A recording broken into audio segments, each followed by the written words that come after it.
a picture before you leave the arena. Pigs will not be turned back to be taken pictures. Once they leave the arena, they need to go into the photo booth. Exhibitors that do make the sale must take a picture.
Do we have a Dax Tiekelman from the Trent FFA? Oh, right there. He's waiting there. Okay, good. Okay. All right. And Caleb. Do we have a Caleb Cruz from the Gillespie County 4-H? Yeah, they're both here. Okay. Thank you.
Let's give these exhibitors a round of applause as they leave the show ring.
Well, good morning. Definitely my pleasure to be back at the Rodeo Austin. A really good show last year, and we get right back into it with a nice set of Duroc barrows.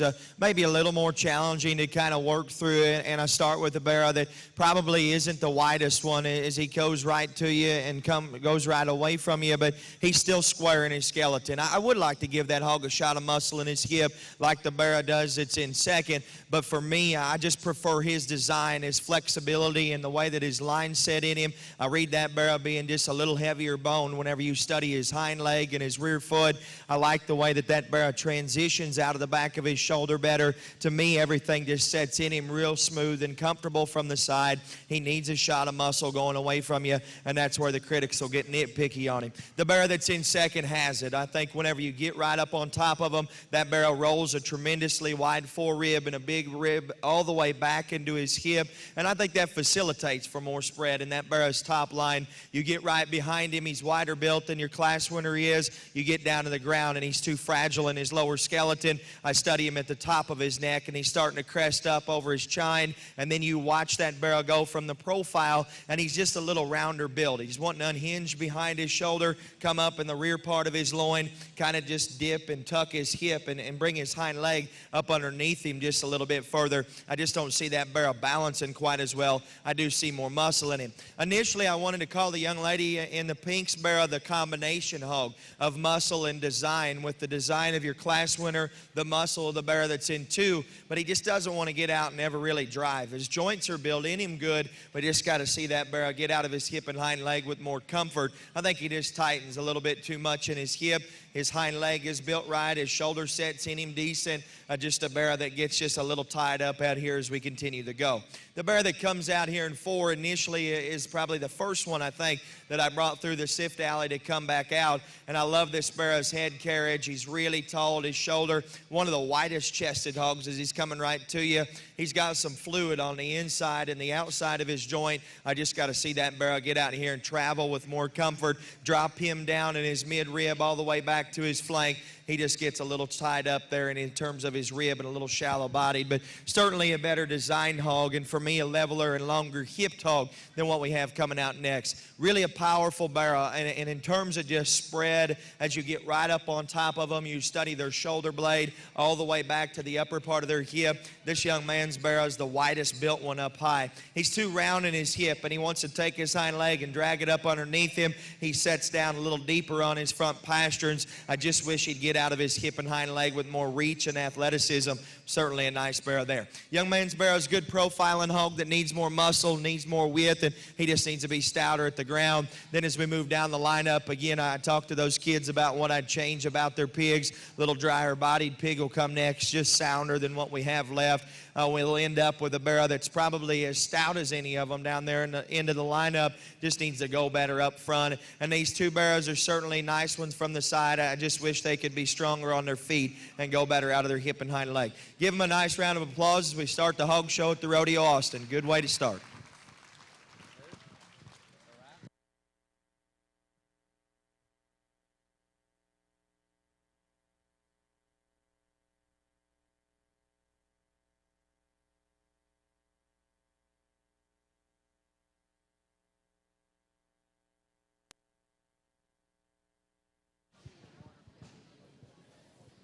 In first place, we had Taylor Carnes from the Byron Nelson FFA. Second place, Guthrie Jinsky from the Erath County 4-H. Third place, Avery McKinney from the Navasota FFA. Fourth place, Jagger Caller from the Snyder FFA. Fifth place, Matthew Longfellow from the Enos FFA. Sixth place, Hagen Ondrasek from the Crandall FFA. Seventh place, Casey Joe Hafer from the Ira FFA. Eighth place, Luke Vikukel from the Austin County 4-H. Ninth place, Hannah Cruz from the Gillespie County 4-H. 10th place, Jordan Gwaltney from the Goose Creek Memorial FFA.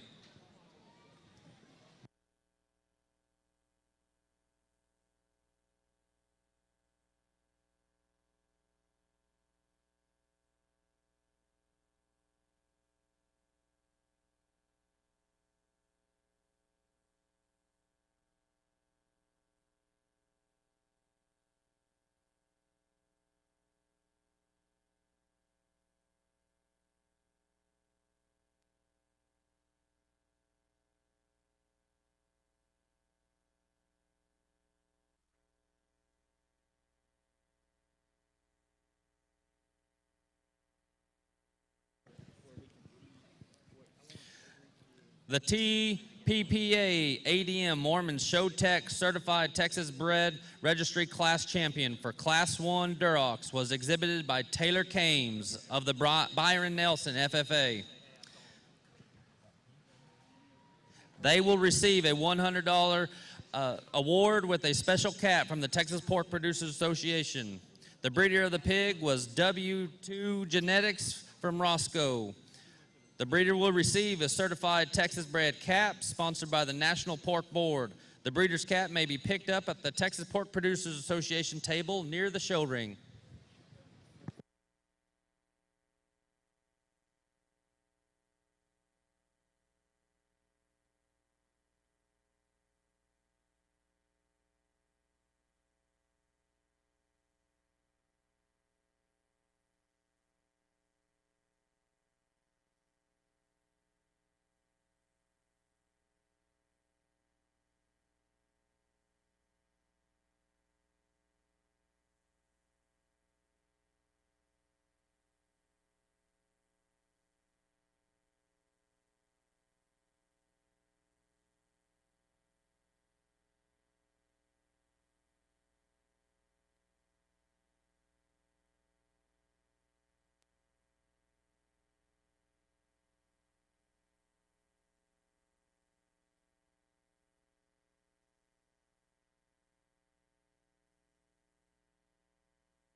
Exhibitors, just make sure if you want your picture taken, you need to know before you leave the arena.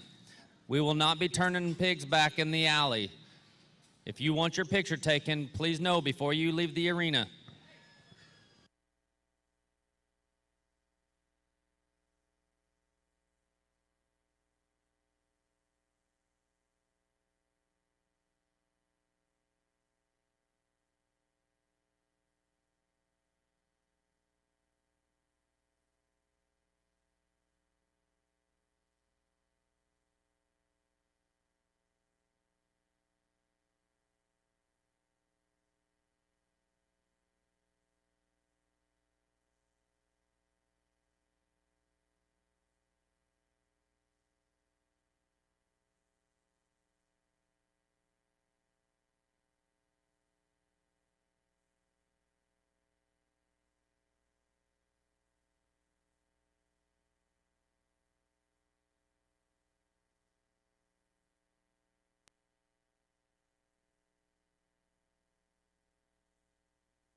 As we get towards your second class of them, again, a nice set of Duroc barrows out here. And there's some that leave out here like the young ladies and the young man's there and a few of these other barrows that sure can impress you whenever you get up close to them in terms of muscle and width. Just want to see them handle themselves a little bit better as they get out on the drive. We've got 10 of them put back there, and those are the 10 I'll rework. My compliments to these kids out here as they exit the ring. Give these kids a nice round of applause. This is a good set of Duroc barrows. Just need to be a little sounder.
Well, second class of Duroc Barrows, again, maybe a little more challenging as we work through them from a structural standpoint. I'm not saying the barrow that I start with is perfect, particularly out of his right rear, but in terms of just width and substance and freshness of body, and yet still having a decent look as you get off to the side of him in terms of length of hip, levelness, and height of shoulder and spine, I think that barrow is the combination hog in class.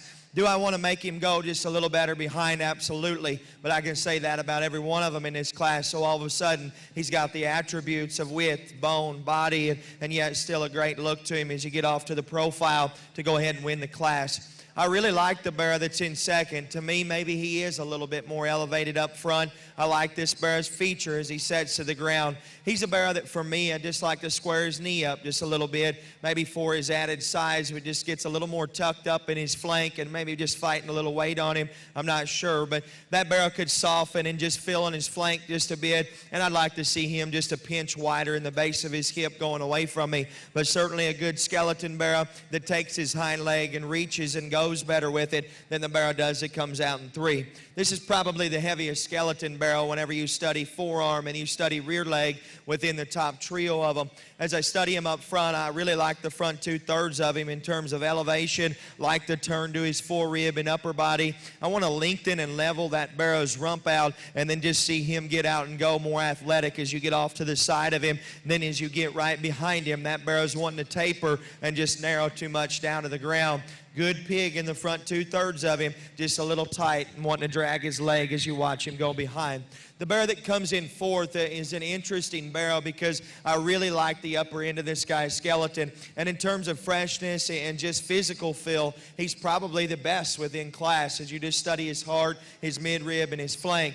That barrow gets plenty narrow out through the front side of his jaw and out through his muzzle, and then it correlates back to a frailer forearm, a frailer hind leg, and a barrow that I just like to see set down a bit more comfortably behind. He goes really good up front. I think that allows him to stay comfortable enough out here, but whenever you actually study the shape and set to his hock and his rear foot, he's a little more upright. Young lady's barrow comes out, and this barrow here's one, and I like his skeleton, and that's what continued to move him up the line. He's a barrow that's got a good look to him up front as you study his feature, and then just right at the top of his shoulder. He's one that needs to go away from me wider, and we've got to square his hocks up just a little bit. And then for me, whenever you get off to the side of him, he looks too dried up in his rib. Young man's comes out, really powerful barrow, 2 round in his hip and up in his spine. We get down the lineup, and I talk to those kids about what I'd change. So if you got questions about it, I just go back to ask them. But a really good set of Duroc barrows to work through. I think an interesting top pair. Again, give them a nice round of applause. These kids exit the ring. Definitely well deserved.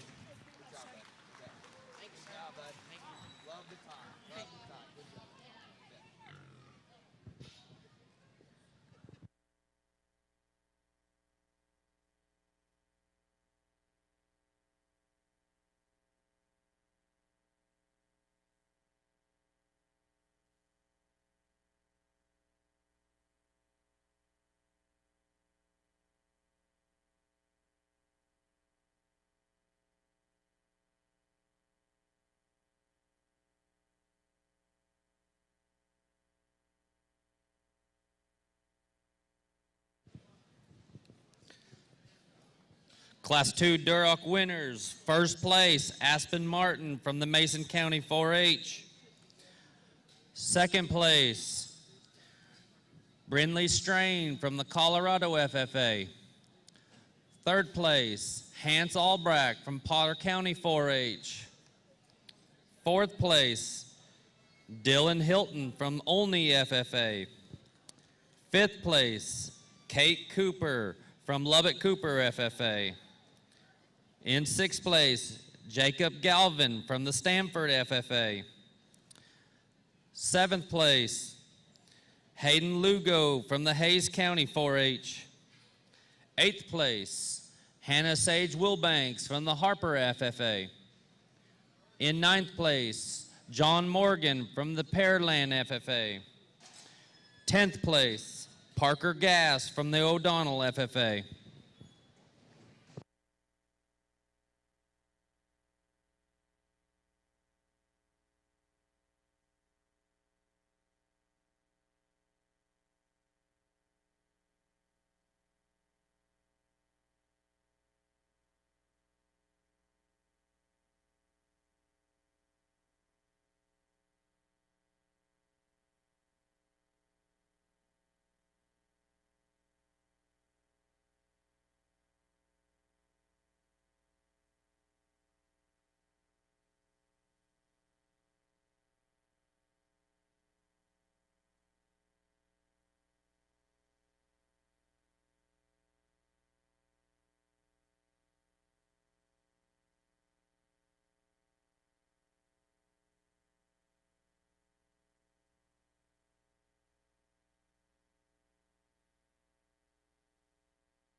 Exhibitors with first and second places, if you leave the show ring and are called back for the champion or for breed drive, you will be reweighed. Exhibitors with first and second places, if you leave the show ring to come back for the champion drive, you will be reweighed.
the TTPA ADM Mormons Showtech Certified Texas Bred Registry Class Champion from Class 2 Duroc was exhibited by Hans Albrecht of Potter County 4-H. They will receive a $100 award with a special cap from the Texas Pork Producers. The breeder of the pig was Trip and Twister Moore of Brownfield. This breeder will receive a certified Texas bred cap sponsored by National Pork Board. The breeder's cap may be picked up at the Texas Pork Producers table near the show ring.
Let's give these exhibitors a round of applause.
This one.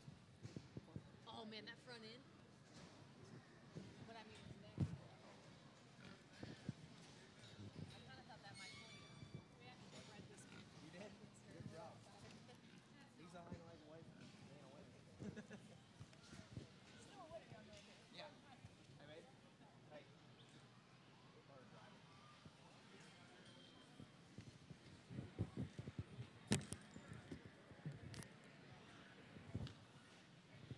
Well, certainly a good Duroc barrel class to end on. The barrel that I start with, you kind of got to be down here and on them to understand why you do. A barrel that's just massive in his back and really big in his hip. He's still fresh out front of his blade, and he squares up better whenever you get right behind the hogs.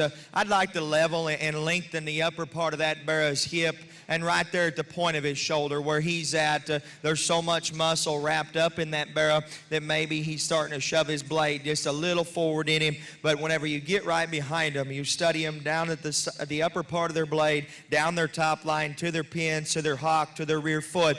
He's the most genuine barrel within class. From the stands, the barrel that's in second looks like probably a class winner. And from the outside looking in, whenever you're off to the profile of him, he's the best one in class. I love his head carriage. I love his width through his blade. He's good in his rib. He's tall-shouldered. He's level, and he's long about his hip.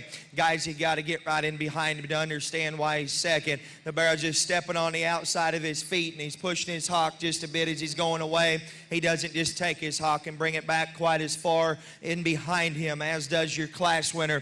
But man, he's a good profiling barrel, a heavy bone barrel, a big footed barrel. I'm a stickler on hip and hind leg design. That barrel's got to be just a pinch better there. My compliments to that young lady. She also told me she bred the barrel. I think a good barrel to be there in 2. The one that's in 3, whenever you're in the sift pen, you're back there in the alley, this thing's a beast. He's big backed, he's big hip, and he is without a doubt the biggest armed and the biggest hind legged. I get him out here and I compare him to the top 2 and probably even 4th. He's wanting to hammer him down pretty hard off of both ends of his skeleton. He's the deepest on his front foot. He comes in at his knee, and he's a barrel that's starting to work up between his blade. If I could freshen him up, let him get to going better. I'm assuming probably 20, 25 days ago, that one probably looked like a rock star. Right now, he's just a little too stale and not wanting to go quite as good. This barrel needs more muscle shape, and he needs just a shot of bone. But whenever you study his skeleton, he's built very good. He's great in his rib, and he's long about his hip. I just level his hip out just a bit. I got to square that barrel's knee up. I've got to give him just more substance and foot size at the ground to correlate better and make him balance better with the upper end of his skeleton. Young man's lighter skin barrel comes out, and he too is like the barrel that was 3rd in this class. He's big rib, he's heavy bone, and he's really a big footed hog. He's a barrel that for me gets too down on his front feet. He's too cresty about the top of his neck, and then whenever you transition him from his loin to his hip, that barrel wants to just fade and just start to dry up in his ham-loin junction. He's pushing a little extra condition I'd like to peel off of him. He too is right there in his hock as he's going away, but certainly a nice barrel for him. Young lady's barrel comes out, good looking hog from the profile. He's a barrel that I've got to open up in the base of his framework. I want to hook his ham-loin junction together smoother. A nice barrel there for her as well. I remain with the rest of them as they come out. I talked to those kids about what we could change, and I think there's a really good set of Duroc barrels in here. This barrel is sound. He's just a little too fluffy, and we've got to put some more shape in him. The remaining trio of them come out, and these hogs just have to get out of each end of their skeleton with more comfort and reach and come with just a bigger base width as they drive right to you. Congratulations to them all. My compliments. Give them a nice round of applause there as we end your Durocs. It's been a nice show.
The Texas Pork Producers ADM Mormon Show Tech Certified Texas Bred Registry Class Champion from Class 3 Duroc was exhibited by Keelan Metter.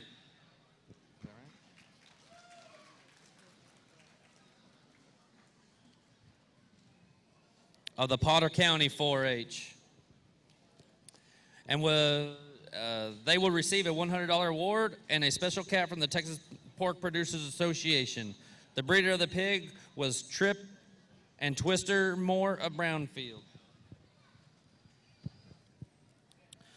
Our Class 1 first place was Taylor Carnes from the Byron Nelson FFA.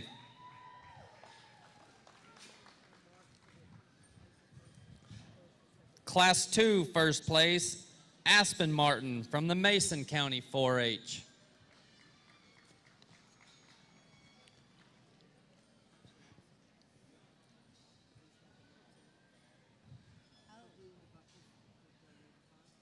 And your Class 3 winner was Keelan Metter from the Potter County 4-H.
Well, again, if you would, give them a nice round of applause. The Duroc Barrow show's been good.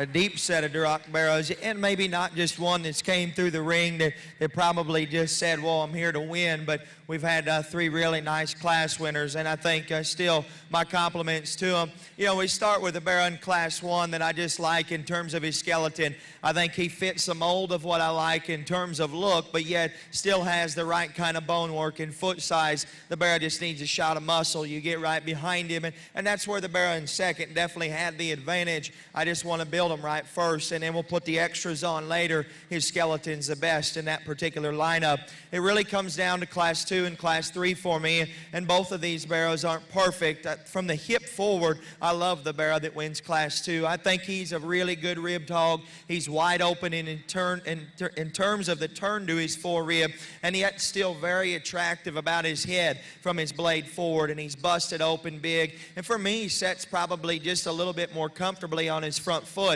than the Barrow does out of Class 3. He's got to be a little better out of his hip and hind leg. As you watch him drive, he wants to throw him just a bit. A Barrow that you could square his hind wheel up, but again, none of them have been perfect right there. You can still call him square enough if you want to, because everything sets in him so right, and whenever she slows him down and gets a good drive out of him, that Barrow will stay comfortable. The Barrow that wins Class 3, whenever you get up and close to him, this thing's a monster whenever you're down here with him in terms of his blade, and he's really big in his back. He's big in his hip. I guess the biggest question for me is, does his bones match, and is that Barrow's front feet just good enough? Because as we let him drive out here, he probably comes just that much more forward in his shoulder, but he'll compensate it for a good front foot set. I'd like to see that Barrow come with just a shot of bone, and his chine is laying right there and where it's starting to show and starting to come up in him, but really a massive Barrow whenever you get up on top of him. I thought that class was good too, and the Barrow that was second, he's one of the better ones that we had seen from a front view, a side view, and just talking about feature, I just wish his hip and hind leg was built square whenever he went right away from you, but definitely a good Barrow. I'll take one more nice look at him, and then we'll get you a champion, but again, my compliments to these 3 young ladies. They've done a very good job of presenting their Barrows out here.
That brings in the Barrow that was second in that particular class, and I thought a Barrow that had the elevation and look and presence for a show ring, but we just like to square his knee up just a bit. And where his knee sets, his hock will set behind. The Barrow just closes a bit underneath his framework, but built really fresh up high.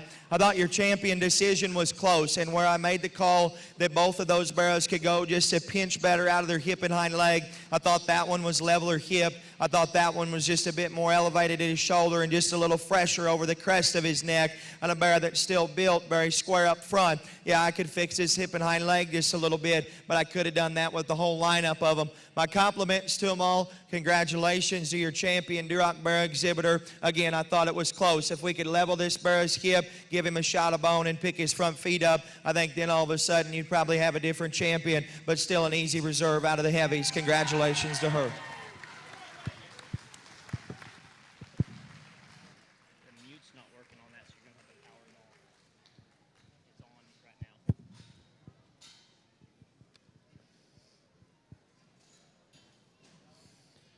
Your champion Duroc is out of Class 2, Aspen Martin from the Mason County 4-H. Your reserve champion Duroc breed was out of Class 3, Keelan Metter from the Potter County 4-H.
During these shows today, the Texas Pork Producers Association, along with ADM Mormon's Showtech Certified Texas Bred Registry, will be recognizing the exhibitors and the breed of the highest placing certified Texas bred registry Barrow in each class.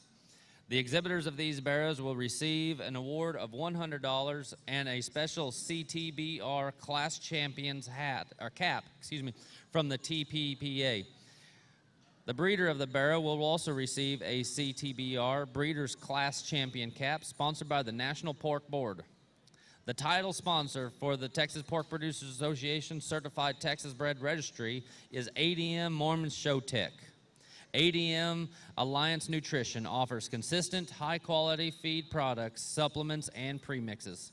Showtech is a show pig feeding program that provides championship performance through feed technology.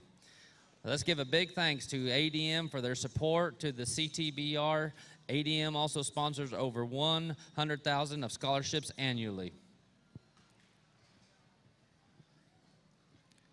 Exhibitors, you must bring the completed copy of your CTBR certificate to the ring when exhibiting your barrow. If for some reason you don't have your certificate, stop by the pork producers table located near the show ring and get a replacement certificate when available.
At this time, I'd like to thank some of our buckle sponsors. Thank you to the following individuals for sponsoring the Junior Market Barrow Show buckles: James and Melissa Bond, Jeff and Shirley Pruitt, Bishop Show Pigs, Karen and Milton Flowers, Narissa Gilbreth, and Flatiron. Thank you so much for your generosity. Take a picture of this and send it here. Take a picture of this and send it there. Take a picture of this and send it here. I'd also like to take a moment to thank some of the West Texas A&M University students for their hard work these past few days and to making sure that they have a successful Junior Market Barrow Show.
Let's give these exhibitors a round of applause as they leave the show ring.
At this time, I'd like to thank some of our swine committee members.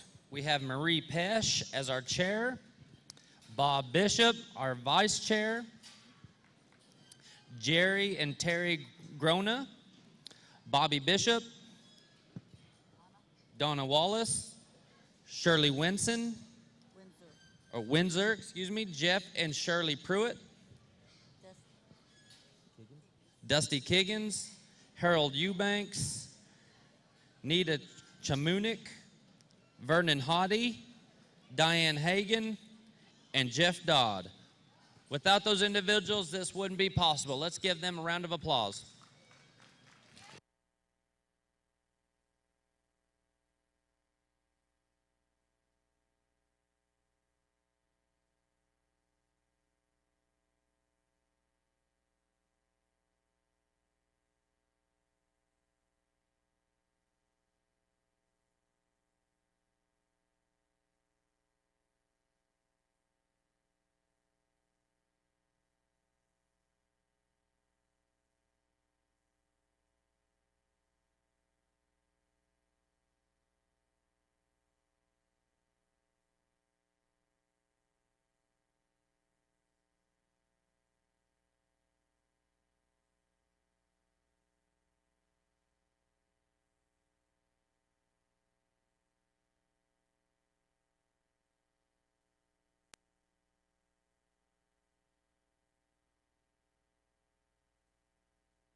As we get started with our dark OPBs, I send them to the guys back there, and it takes, just a little bit. I mean, some of these things get plenty wild marked, and they want to make sure they do a good job, and I do too, of being able to sort them.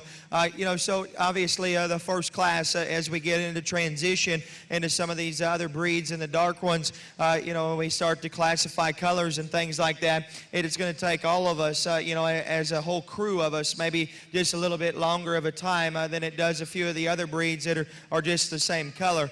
The Barrow that I start with is as good as we've had so far in terms of width, bone, look, and rib. He's really dense in his skeleton, and yet still he's so good on the move whenever you study his feet and legs. His general build, whether she's on him or she's off him, and we've got the ring help showing him, that Barrow is awfully good. I think a really good and interesting Barrow to win this class. The Barrow that's in second, he's a Barrow that'll hang well if you take him towards a rail from a carcass merit standpoint. A really big back, a big hip, and a hog that squares up great off of both ends of his skeleton. I want to lengthen, level, and just loosen that Barrow's hip out. He's a little cresty about the top of his neck. He doesn't have near the feature, bone, and foot size of your class winner, but certainly a more genuine Barrow than what we have left within this respected class. Young ladies, Barrow that'll drive in 3, a Barrow that you have to appreciate in terms of just bone, in terms of rib, and the body shape that Barrow carries. He's awfully good. He's just a genuine market hog going away from you. Yeah, he runs downhill just a little bit as you get from the outside looking in on him. He's a little too far down on his front feet, but he is the heaviest skeleton hog within class. Still a good rear cushion to his foot. A good Barrow there to be in 3 that just stays sounder than this more attractive Barrow in 4.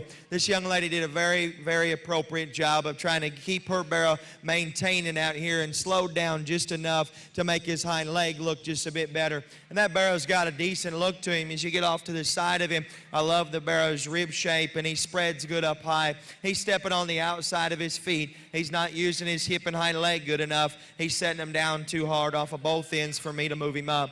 Young ladies, Barrow comes out big-legged, good-ribbed hog, needs more hip, needs more muscle shape whenever you get right up on top of him, and the same thing behind it, and maybe fighting just a little bit of an injury as you study him up front. The rest of them will come out, like I said, a nice class here. It just structured allows me to sort the rest of them down the lineup because all of them have some issues structurally, so I keep the sounder ones above the ones that'll tighten up just a bit. We probably need to put more muscle in the sounder ones. The muscle hogs that are down the lineup we need to make go better, but a great class again. Very intriguing class winner. Give him a nice round of applause here as we start your darks.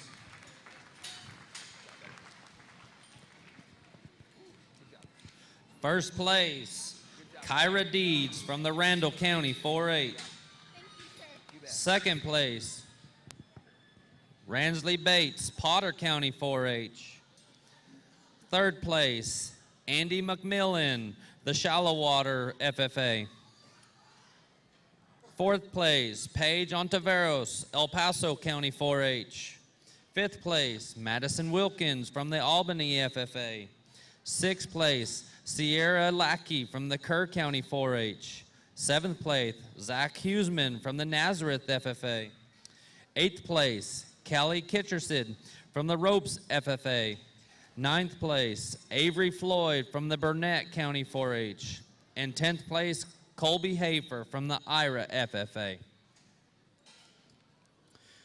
Your Texas Pork Producers Association, ADM Mormons Showtech Certified Texas Bred Registry Class 4 champion in the dark OPB was exhibited by Kyra Deeds of the Randall County 4-H. They will receive a $100 award and a special cap from the Texas Pork Producers Association. The breeder was Leo Canales of Odom. Congratulations.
they were comparing yours to another one. Just probably stuff in copy machine somewhere.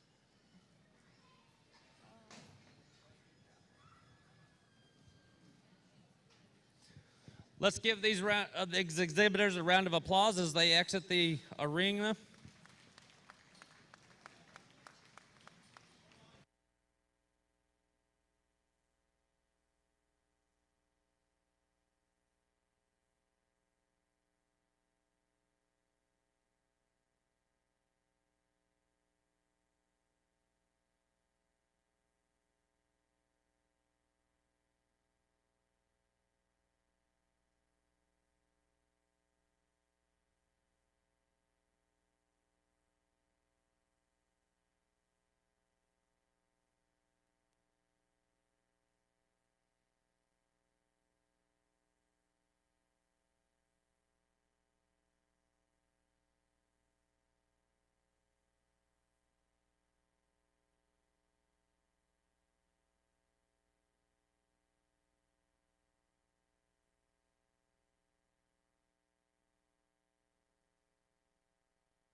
And what a class. This is the deepest class that we've had so far in terms of just sheer quality.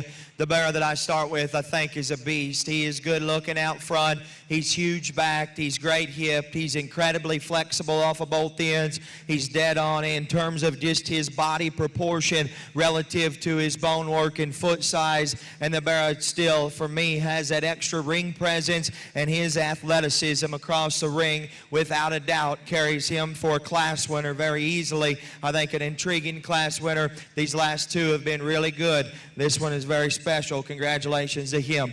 The Barrow that ends up in second in this class, and if we could drive third out here with him, I like both of these Barrows in different areas. This one's sharper looking up front, and for me, what sorts this particular pair is he comes to me just a little squarer in his knee. He sets down with more cushion to his rear foot, and he'll bring his hind leg back further behind him. He doesn't have the shape of muscle in his hip that the Barrow does that's in 3, but my gosh, is he sound, is he collected, is he big-footed, heavy skeleton, and yet still so sharp looking out front. I think another very intriguing spotted Barrow there to be in 2. The Berkshire Barrow that's in 3 will hit you hard as he comes in the gate, because length of body and bone work wise, everything sets in him very proportionally. Coming right to me, I want to square that Barrow's knee up, and then as he goes away from me, I want to drop him down further in his heel, give him more cushion to his foot to allow his hind leg to come back further behind him. Right now he just kind of tippy toes and almost wants to push his hock forward relative than going back with it. The young lady did a superb job of driving him.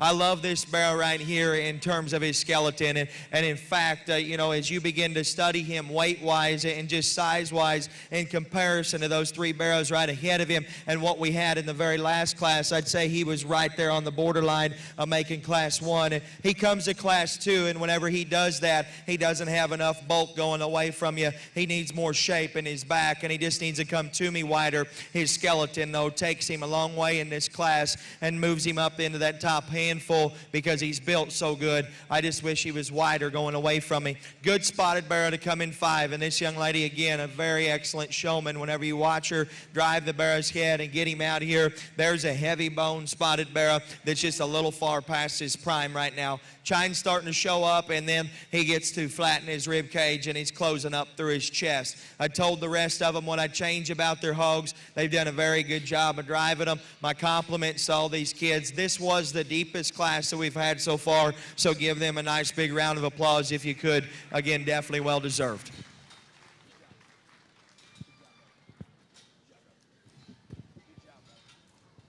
Your Class 5 winners for the OPP Dart. In first place, John Legg of the Dumas FFA. Second place, Henley Wagner of the Hamilton FFA. Third place, Brendel Harper from Lamb County 4-H. Fourth place, J.C. Horton from the Blue Ridge FFA. Fifth place, Hannah Hutchison from the Friendship FFA. Sixth place,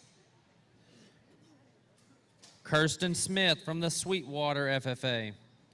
In seventh place, Caleb Herforth from the Guadalupe County 4-H. In eighth place, Sterling Skinner from the Plainview FFA. In ninth place, Jayton Key from the Walt FFA. In 10th place, Jackson Reed from the Potter County 4-H. Your Texas Pork Producers Association, along with ADM Mormons Showtech Certified Texas Bred Registry Class Champion for Class 5 Dark OPB, was exhibited by Henley Wagner of the Hamilton FFA. The breeder of this pig was Biggs Livestock of Plainview. You can receive your award and special caps from the Pork Producers Association table near the show ring.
It's a bad seal, good seal, Yeah, good, exactly. good goat or a bad goat. But I can tell, like, I can tell you what a cracked pig looks like and what a good one looks like.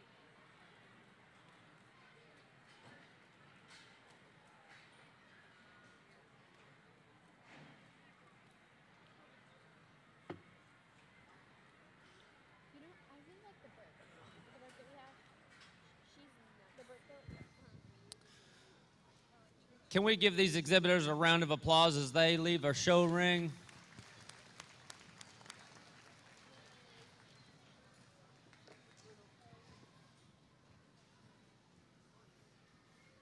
How many crosses are all getting? 4. Well, I think we're getting 5 just in case on one of them. Oh, y'all each are getting a cross? Yeah, we're doing gilts. You're doing barrows, right? I'm doing a set of birds and set of goats. You can do both. So you're doing 4 at one per case though? I have a chest and that big cross. Just a reminder, at the end of the champion selection of the dark OPB, we will be taking a 45-minute lunch break.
Well, I think a really impressive class again as we end up with them. I don't know, maybe there's another class back there, but the barrow that I start with, I think is just fundamentally a dang good one. He's good looking, he's square, he's heavy skeleton, he's big footed, he's sound, he's fresh, and he's good up over his blade. His chine lays in him good. He comes to me better, and he leaves me just a shot wider at the ground than does your barrow that's in second, with still the stability and the design of the barrow that's in two. That's where I like him to win. I think a dang good barrow there.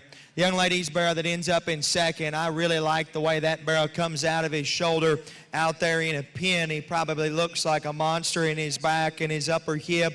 That barrow wants to close and funnel towards the base of his skeleton. I want to give him just a shot bigger, kind of a rear foot, and just pry him apart one shot there through his chest. What I like about that barrow amongst the remaining set of them is the fact that he can handle his wheels good. He's a barrow that gets out and just flexes and goes and motors. I like him a good deal. The Poland appearing barrow comes out, and he's wider chested than is probably even your class winner, and he's just that much wider than the barrow that's in two. I don't like his hip and hind leg. I'd like to lengthen his hip. He closes at his hock going away from you, and he's the short step in one of the top three. If he took a long, loose step behind, that one probably moves up in a hurry. His design in the front 2/3 of him is attractive. He's big-armed. He's wide-chested. He just leaves me like a totally different hog as you study the base of his hip all the way down there through his hind leg and to his rear foot. The barrow that'll come out next is one that, again, just a very practical made barrow. He squares up good through his chest, and he's good at the top of his blade. He's one that, for me, closes too much at his knee. You get right behind him, and he wants to funnel from there to the ground as you study his upper hip. And then from the profile, that barrel will sway down in his back just a little bit. But still, for me, he's fresher at the top of his neck. He's longer and leveler about his hip than this barrow is that comes out next. This one is Sift Alley. Whenever you get up close to him, is really powerful. He's big-bladed, big-backed, and big hip, and round in his rib cage. And he'll get his head up every once in a while and give you a decent look. But whenever that barrel rotates upward in the rear part of his loin and just the whole center part of that barrow's spine, then it rocks his blade forward. It makes him more of a naturally down-headed hog. He gets too round in his hip. He wants to drag his rear foot up on the front side of his sheath too far, but really a nice one there. I like this barrow from his blade back. I think he's a powerful barrow in the upper third of his skeleton. It offers feature, and he's very fresh and appropriate in his skin and hair. He's the short step in one of the top 5 or 6 of them. Whenever you watch him get out here and go, I've just got to make his drive more athletic. And then as he comes to you, the barrow really wants to push out in his elbow and toe in at his front feet. Young man did a good job with him. I talked about the rest of them. This barrow's stout-boned and really big-footed, 2 down on his front feet, and his blade will separate away from his forerib. He'll come apart in his shoulder. Awesome design, spotted barrow with a flag tail will drive next. It's not sound enough. The remaining pair of them just need to come and go wider. Congratulations again to them. I thought an awesome class to work through. Again, give them a good round of applause. Great set of kids presenting them. Thank you, exhibitors. Our Class 6 winners are first place, Camden Hutton of the Peaster FFA. Second place, Trinity Hale from the Hamilton FFA. Third place, Linda McVeigh from the Stanford FFA. In fourth place, Sadie Hardison from the Fredericksburg FFA. Fifth place, Parker Limsby from New Home FFA. In sixth place, Rowdy Huffaker from the Hale County 4-H. In seventh place, Peyton Berkwin from the Lubbock Cooper FFA. In eighth place, John Titan Love from Potter County 4-H. In ninth place, Kinsley Strain from the Colorado FFA. In 10th place, Sierra Ann Reynolds from Montgomery County 4-H.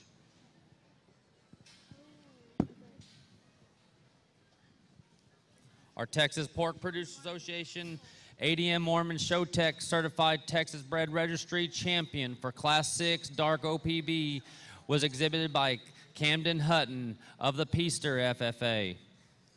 The breeder of this pig was Dustin Lambert from Sherman.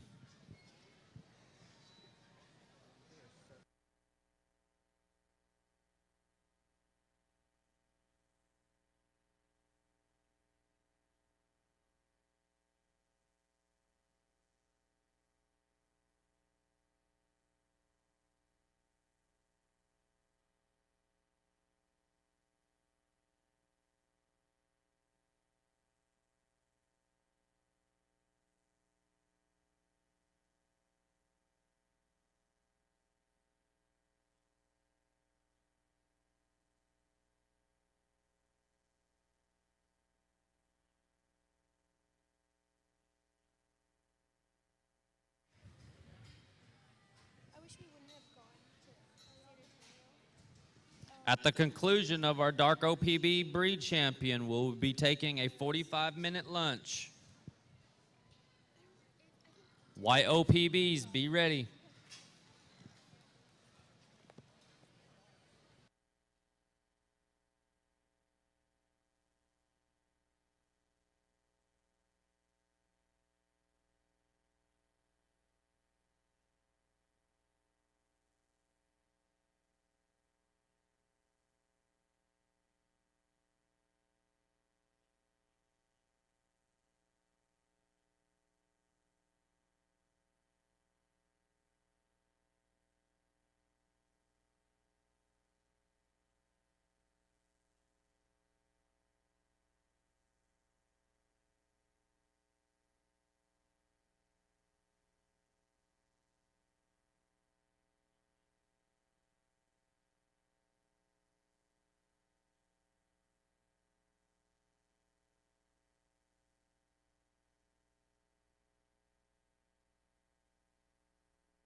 Ladies and gentlemen, let's give these exhibitors a round of applause as they leave the show ring.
Well, certainly a good class as we end your darks, and I think there's differences between the pair of them. I realize the Barrow that's in second there maybe takes just a little bit longer of a reach, but whenever you get down here and on top of them, you'll understand why I start with the spot. That Barrow's just so much bolder right in behind his shoulder.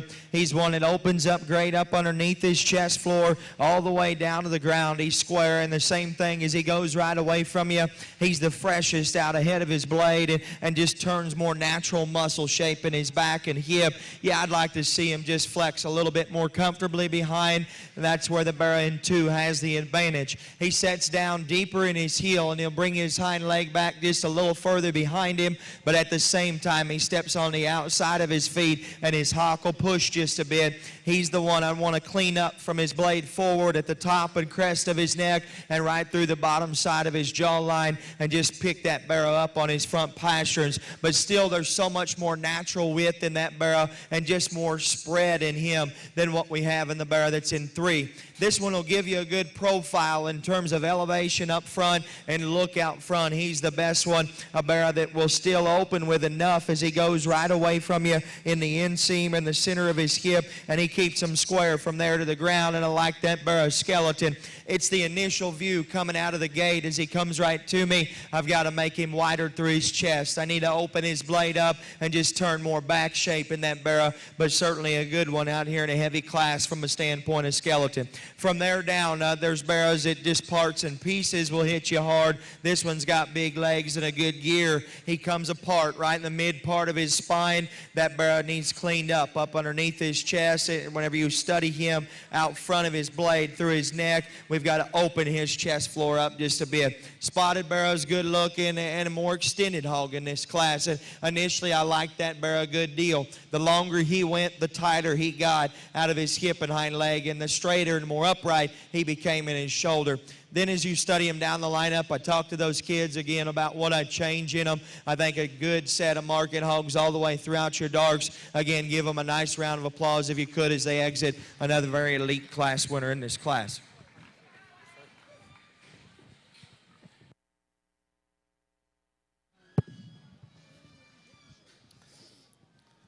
Class 7 placings, first place, Brooke Brown from the Dumas FFA.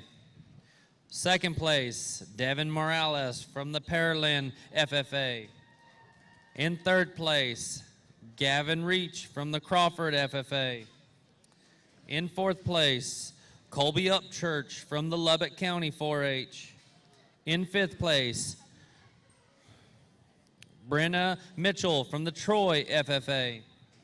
In sixth place, Tyler Sanders from the Slayton FFA. In seventh place, we have Chandler Clark from the Potter County 4-H. In eighth place, Tristan Canales from the Sinton FFA. In ninth place, Nolan Cooper from the Potter County 4-H. In 10th place, Cooper Edgar from the Shackelford County 4-H.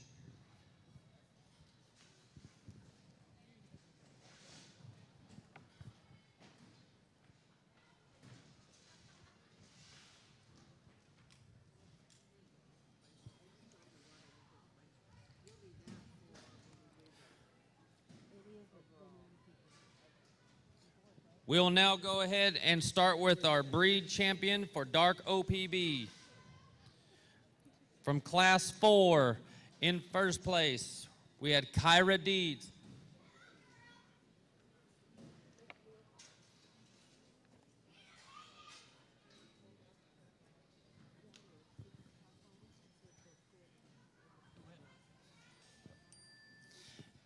In second place, we had Ransley Bates. Class 5, first place, John Legg.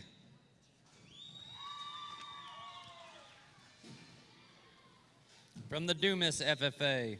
In Class 6, Camden Hutton from the Peaster FFA. And Class 7, Brooke Brown from the Dumas FFA.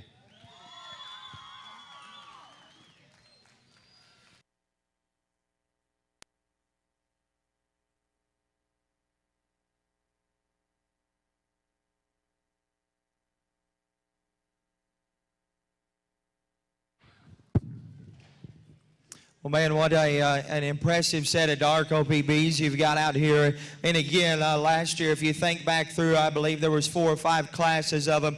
Very, very high quality show pigs at the top end of those particular drives. I thought they were extremely good. And we get these back out here, and I think they're just as good whenever you just start talking about feet and legs and building them wide and square at the ground, but yet still having those extras of feature, having the extras of muscle and the look and presence it takes to be competitive out here in a show ring. I think that probably, truthfully for me, the lightweight Barrow is one, and he came out and hit me hard, and he exemplified, again, what I was looking for in terms of look out front of his shoulder, but still being a Barrow with a round cage in him and a big hind leg and stability off of both ends. He's probably just needing to be cleaned up just a bit there in his joint. He's right there with his hock as he goes away from you, but man, what an impressive lightweight Berkshire Barrow he was. The last class came to me maybe a bit more challenging and kind of where you wanted to set your priorities. All those Barrows could be just a little fresher and probably just a little better moving. I thought this one for me was the one that if you wanted to say it, you could call him sound enough, and I don't do that all the time because I want to keep their gear good, but that one you had to call that because he was just so much fresher back. He was so much wider and he was so much truer in the base of his skeleton than what we had in that particular drive. I really like Class 2 and Class 3 guys, and I think there were second place hogs behind them that were awfully impressive as well. Class 2 came to me, and I thought that Barrow was just a monster truck. I mean, he is wide build up front. He's huge cage. He's big backed. He's huge hipped. And that Barrow's running gear will take him from Austin all the way back to that kid's house and probably back if he wanted him to. His incredible skeleton allows him to stay proportional whenever you get off to the side of him. Everything strengthens up and goes so good. He's maybe not just the heaviest skeleton one you'll ever see, but everything matches in him so well. I thought Class 3 was good, and I thought this Barrow, for me, was the wider built one as he came to me. He was the wider built one going right away from me, and he is an extremely good looking one from the side. He's got big legs, he's got big feet, and the Barrow's so genuine in his composition, and he's so good in his skeleton. Every once in a while, maybe he rotates just a little higher in the rear part of his loin and spine. Maybe he just drops his hip just a bit, but I think that's getting very critical on him. I'm going to go out and I'm going to select your champion. I'm going to take another look at him, but this is one impressive dark drive. I ask you to please put your hands together again for these kids before we go off to lunch.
Your champion dark OPB comes out of Class 7, Brooke Brown from the Dumas FFA.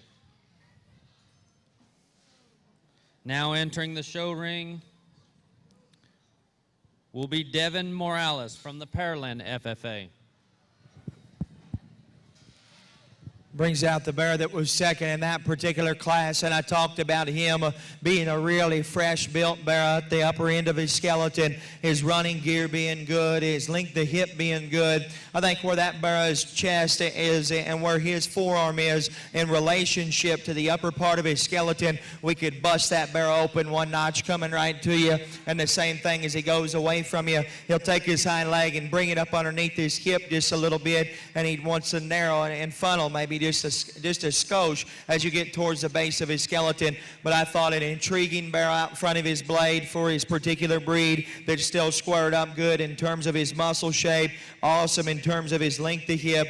I thought your champion Barrow, amongst the trio that I had in my mind of them, for me, just sat down with a shot more bone and foot and probably just a shot more correct on his feet up front, and just blended his ham loin together just a little bit better. I thought he was a monster again whenever you got up on top of him, fresh-headed, and he sets in a respected breed there, and where they don't usually look like he does. I think that is an impeccable good one right there, and it'll be interesting to see. I hope they continue to come looking like him, because he hits me very, very hard.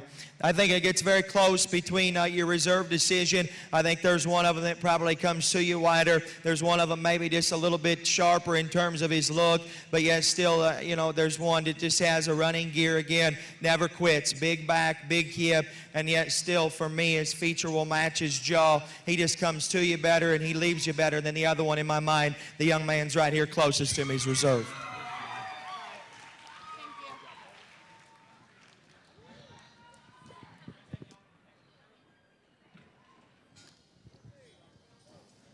Excuse me, I need to make a correction. The champion Dark OPB was out of Class 6, Camden Hutton from the Peaster FFA. Your reserve champion Dark OPB comes out of Class 5, John Legg, the Dumas FFA. We will now take a 45-minute lunch break. We will reconvene at 12:55.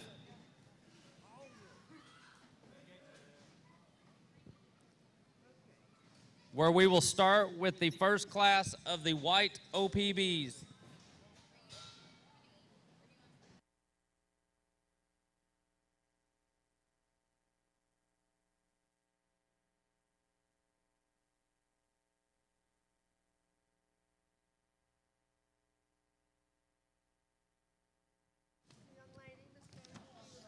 The Texas Pork Producers Association, along with ADM Mormon Showtech Certified Texas Bred Registry Class Champion from Class 7, Dark OPB, was exhibited by Colby Upchurch from the Lubbock FFA.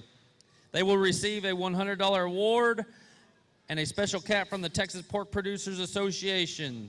The breeder of that show pig was Robbie Upchurch from Lubbock.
Check.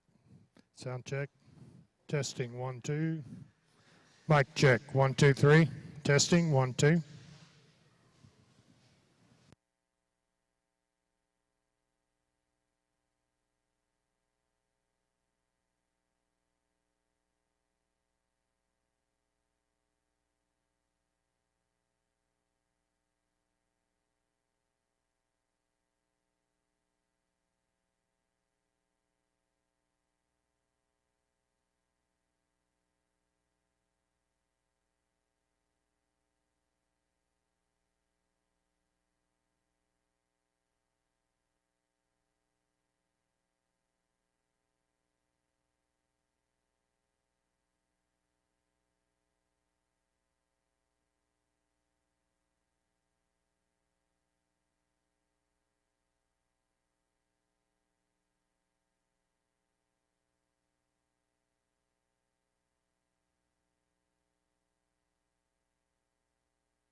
Check. Testing 1 2.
Attention, attention. I love attention.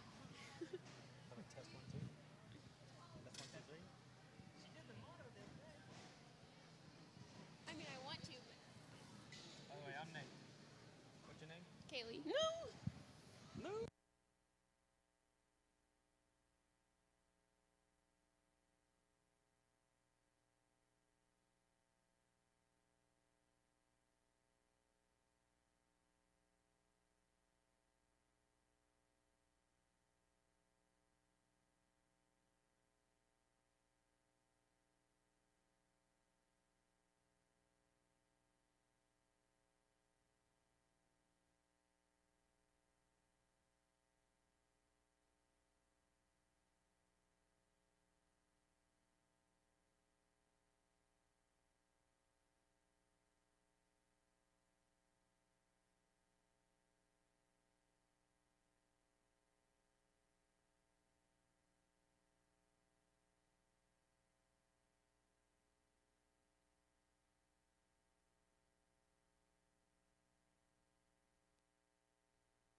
Rodeo Austin, we're going to continue with our swan show, beginning with our white OPB Class 8.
At this time, I'd like to thank some of our buckle sponsors for sponsoring the Junior Market Barrow Show Buckles: James and Melissa Bond, Jeff and Shirley Pruitt, Bishop Show Pigs, Karen and Milton Flowers, Narissa Gilbreth, Flatiron. Thank you so much for your generosity.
Ladies and gentlemen, let's give these exhibitors a round of applause as they leave the show ring.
As we start into your first class of Chesters, are the white ones out here, I think an easy handle on the class.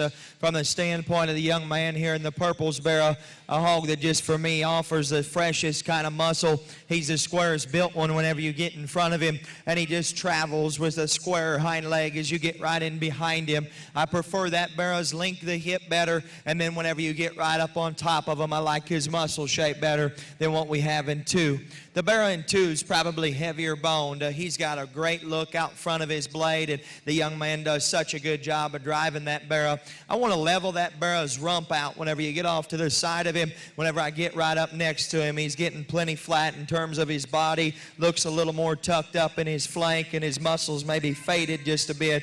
And a Barrow that I'd square just a nickel as you study him right at the surface, but still in comparison to what we have down the lineup, he's one that offers a great look. His ring presence is good. His features good. Like I said, he still never really takes a bad step whenever you get off to the side of him. Just looks like maybe we fought a little bit of weight here in the lighter weight class, and it fades his muscle and his flank goes away from him. The Barrow that comes in 3 is just a product kind of a Barrow. He's one that offers rib, and he still has some spread up high. He's a little too weak on his front feet, and the same thing about his top line, but I think the extra give that he has to his spine allows that Barrow to get out here and stay the most mobile of what we have left in the lineup.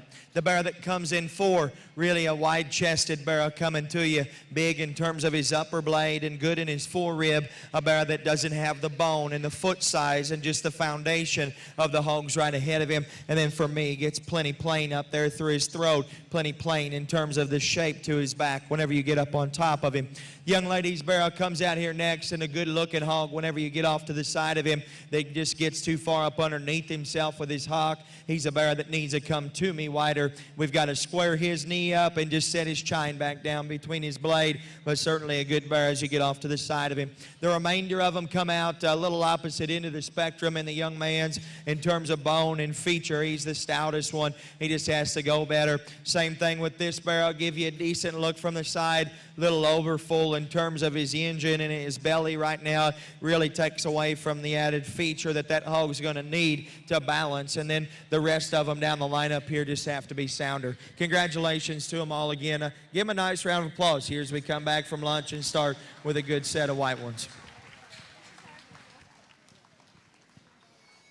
Your class winners for Class A, white OPB. In first place, we have Stephen Holt from Clear Springs FFA. In second place, Blaze Cozart from Early FFA. In third place, Cade Anderson from Graham FFA. In fourth place, Alexandra Eli from Kendall County 4-H. In fifth place, J.C. Morgan from Pearland FFA. In sixth place, Matt Farmer from Colorado FFA. In seventh place, Tyler Hallman from Caldwell County 4-H. In eighth place, Shelby Ocho from Ropes FFA. In ninth place, Colton Stark from Williamson County 4-H. In 10th place, Brant House from Snyder FFA.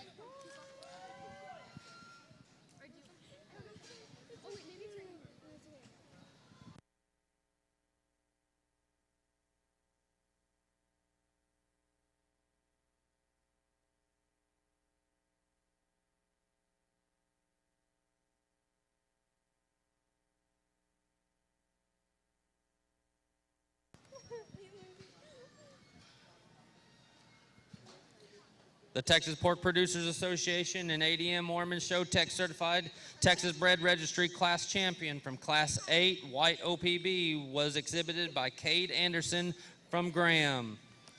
The breeder of this pig was Brad Massey of Mineral Wells. The breeder will receive a certified Texas bred cap sponsored by the National Pork Board. The breeder's cap may be picked up along with the $100 award and special cap from Texas Pork Producers can be picked up by the Texas Pork Producers Association table next to the show ring.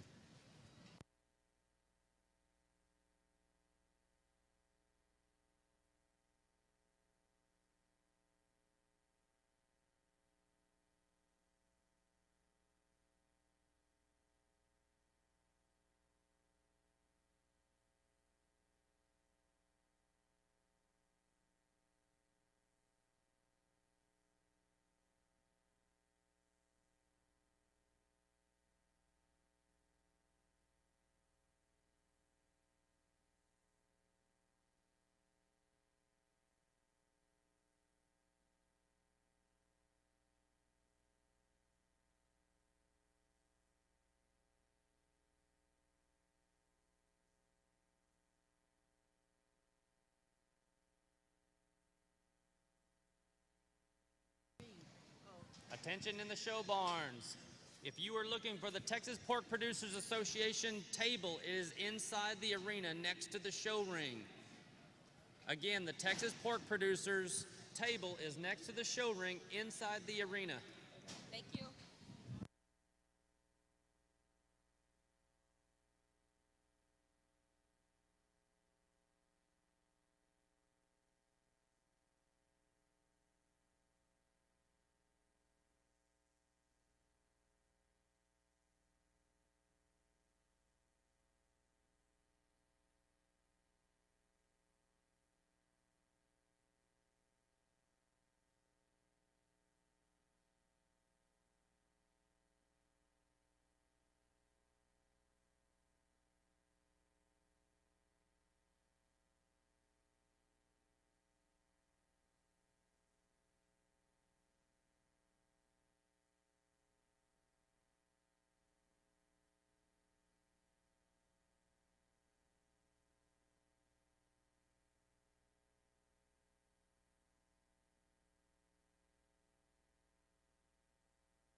This is easily probably, and once they come back out, I'm hoping it's going to look like what it did back in the SIF, because probably the deepest class that we've had so far, and just in terms of sheer quality, because we leave 2 or 3 of them out that in most classes, whether you're talking about color or ear set, in those particular classes, just in terms of quality, could probably catch up in, like the young ladies right there in front of me. I like that Barrow's look. He's incredibly heavy boned and big footed.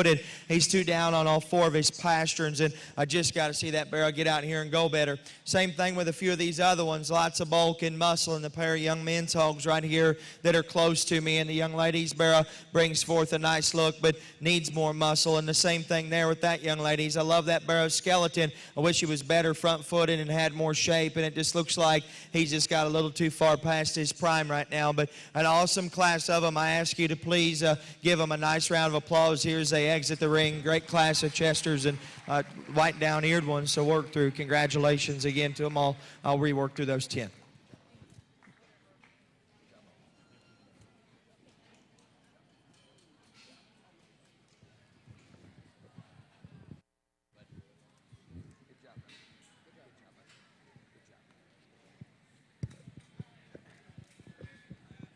But I like that pig.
I'd like to thank the Swine Committee, Marie Pesh, the chair, Bob Bishop, vice chair, Jerry and Terry Grona, Bobby Bishop, Donna Wallace, Shirley Windsor, Jeff and Shirley Pruitt, Dusty Kiggins, Eubanks, Nita Kampunich, Vernon Hottie, Diane Hagan, and Jeff Dodd. They're the ones who make this swine show possible.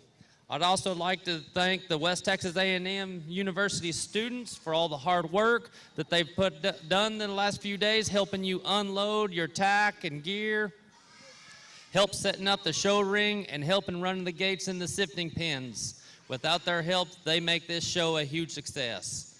Let's give everyone a round of applause.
I mean, again, what an awesome class to work through. I think really an intriguing class winner whenever you get to him, just in terms of feature and bone work. And as you get right behind him, he's the Barrow with power in this class, but yet he still keeps his hock square. He's massive backed. He's great in terms of his rib shape. He's fresh up over the top of his neck, and he keeps it going all the way down his loin and out of his hip. If I'm going to change that Barrow, it's whenever he comes right to me, he wants to toe him in just a little too much for me up front, and some would say maybe he's a rib short, but I think that allows that Barrow to proportion well. He, like I said, is the one with feature, with muscle, and the most athletic framework in here. For me, he's a handle, and I like him a good deal. The one that's in second, I love him from the side. He's tall-shouldered, really extended, and whenever that Barrow comes out, he pushes his hock way back behind him. He sets good on his rear foot. He's a Barrow that, for me, in relationship to the Barrow that's in third, he sets back with more angle and slope to his shoulder. He's got a more comfortable front foot set, and it allows him to plant and drive with a more stable framework and more stability. Still, at the same time, I'd fix him just a little bit. He wants to twist his hock in just a little as you get right in behind him. There's not nearly as much muscle and power right in behind that Barrow's blade as what's in your class winner, but certainly a good one as you get off to the side of him. The one that comes out here in third is a Barrow. Whenever he initially comes out, he'll give you an awesome look out front. From the blade to the tip of that Barrow's nose, he's the longest built one. He's long about his hip. I'd like to level his rump just a bit. I'd set that Barrow's shoulder blade back in him just a nickel further and just let him get out here and reach and plant with more comfort. He's almost a short stepping one there, the top three. I'd stouten his jaw just a bit and let that hopefully correlate back to a bigger arm. His hind leg's big enough, it's clean enough, and the Barrow goes away from you square. I just wish the front end of his skeleton came to you wider with more function out of his blade. This one is intriguing to me because I'll tell you what, whenever you get off to the side of him, this thing is a power hog with an up-headed, tall-shouldered look and a fat hind leg and big arm. I get up in front of him and he wants to toe in, and then whenever you get up close to him, you have to. He's too flat in his upper rib. He's wanting to step on the outside of his feet. His hock will push out of his framework just a bit. He's a lot like a Duroc Barrow that we had earlier in terms of presence, profile, and stability from the side and feature. He's an impeccable Chester Barrow. Whenever you get him amongst a group of them or by himself, he's got to be square off of both ends. This young lady continued to move herself up the lineup probably on showmanship alone because she's got a Barrow that maybe hesitates a bit more behind, but she knows how to drive him and keep him stable enough. I go to her and tell her his hind leg's probably not good enough to move up the lineup. She's in total agreement. The Barrow's hind leg has got to function better as he gets across the ring. In terms of muscle, feature, and power up high, that's another very good and very elite Chester Barrow. Young man does a good job of driving his Barrow. He sets down with more depth to his front footed, and some would say that Barrow's weaker front footed. I wouldn't disagree with you, but I think the extra give that he has up front allows that Barrow to get out of his shoulder with a good comfort and a good reach and stability up front and some athleticism. Still, as we bring him back to the show ring, he needs to be stronger footed. I need more shape in that Barrow's loin to strengthen his lines up as you get off to the side of him. Powerful, really wide-built Chester Barrow comes next in the upper third of his skeleton, where his forearm tucks underneath his chest, his hind leg will set underneath his hip. The Barrow needs to be more genuine in the base of his framework and come with more feature, and I want to level his hip out as you get off to the side of him. Another really intriguing Barrow drive next in this young man's a tall-fronted, up-headed, flag-tailed Barrow that immediately catches your eye. He comes out just a shot, to me, more incorrect in the way that he uses them behind. And whenever he began the rest of this particular class, whenever you ran those top 6 or 7 of them, that Barrow became the tightest out of his hip and hind leg. He closes the most as you get towards his rib and flattens and dries out towards his flank. Good set of Chester Barrows down the lineup. There's some function in terms of their body and practical build in terms of their rib cage. As you study each end of these guys' skeleton, I've got to clean them up and freshen them up and just let them get out here and go a bit better behind. Congratulations to them all. Again, another very good class. Give those kiddos a good round of applause. Again, definitely well deserved. Your Class 9 White OPB placings are in first place, Malia Harper from Lamb County 4-H. In second place, Reed Seidenberger from Glasscock County 4-H. Third place, Reese Huffagen from Hale County 4-H. In fourth place, Wyatt Geisweed from Fredericksburg FFA. In fifth place, Tate Rainey, Sweetwater FFA. In sixth place, we had Regan Wagner from Hamilton FFA.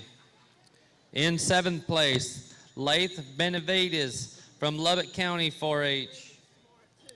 In eighth place, Trevor Schwartz from Wall FFA. In ninth place, Trip Moore, Brownfield FFA. And in 10th place, we had Brooke Vasquez from the Bastrop County 4-H.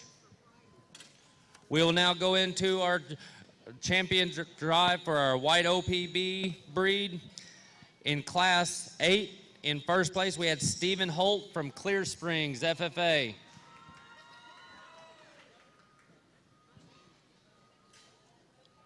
From Class 9, first place, Malia Harper, Lamb County 4-H.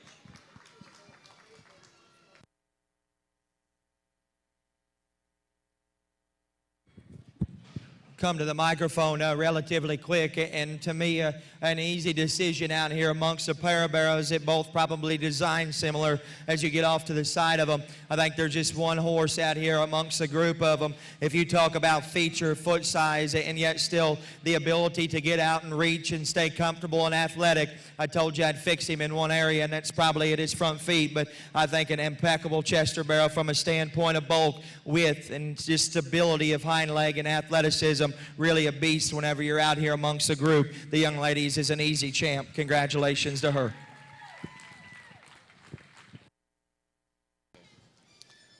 Our champion white OPB comes out of Class 9, Malia Harper, Lamb County 4-H. Coming into the ring is second place, Reed Seidenberger, Glasscock County 4-H. Brings in the barrow that was second in that particular class, and what a deep class that was, in a barrow that maybe turns his hock in just ever so slightly as you get right in behind him. But whenever you talk about look, elevation, and to me, just a barrow that sets his spine in between his blade and hip more comfortably than what your lightweight barrow does, and he still sets down with more feature. It's so hard to build them like him from the side. I wish that barrow probably just went just a shot better up in his shoulder relative to your champion, and we could square him just a nickel going right away from you, but I think that's getting extra critical on him. The deepest class of the day comes with two really good ones, and it's just hard to split them. The young man right here is going to be reserved. Congratulations to him.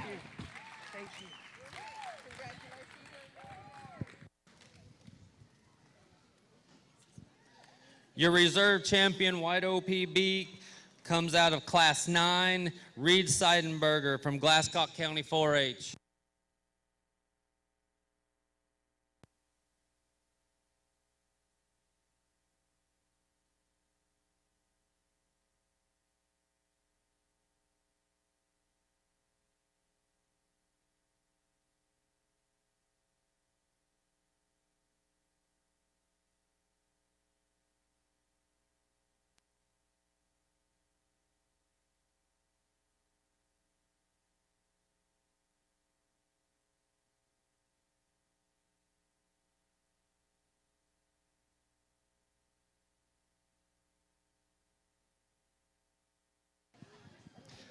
The Texas Pork Producers ADM Mormon Showtech Certified Texas Bred Registry Class Champion for your Class 9 White OPB was exhibited by Malia Harper from the Lamb County 4-H.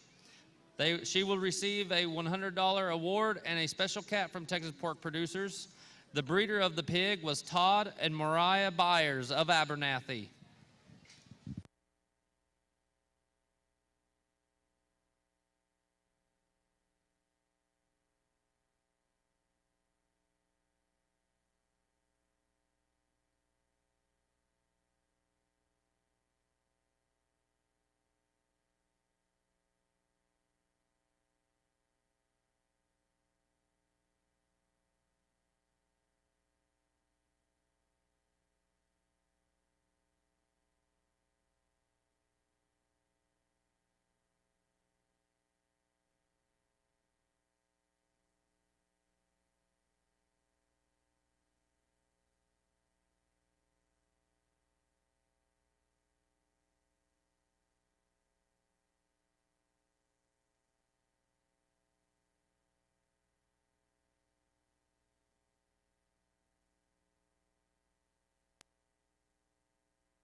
in the office. She's looking at it. Why? She's looking at it. Do you see Kaylee's screen? During these shows today, the Texas Pork Producers Association, along with ADM, Mormon Showtech Certified Texas Bred Registry, will be recognizing the exhibitor and the breeder of the highest placing certified Texas Bred Registry Barrow in each class. The exhibitors of these barrows will receive an award of $100 and a special CTBR Class Champions cap from the Texas Pork Producers Association. The breeder of the barrow will receive a certified Texas Bred Registry Breeders Class Champion cap sponsored by the National Pork Board. The title sponsor for the Texas Pork Producers Association Certified Texas Bred Registry is ADM Mormon Showtech. ADM Alliance Nutrition offers consistent, high-quality feed products, supplements, and premixes. Showtech is a show pig feeding program that provides championship performance through feed technology. A big thanks to ADM for their support to the Certified Texas Bred Registry. ADM also sponsors over $100,000 of scholarships annually. Thank you, ADM and Texas Pork Producers.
Ladies and gentlemen, let's give these exhibitors a round of applause as they exit the show ring.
Oh, 3. Mike's on.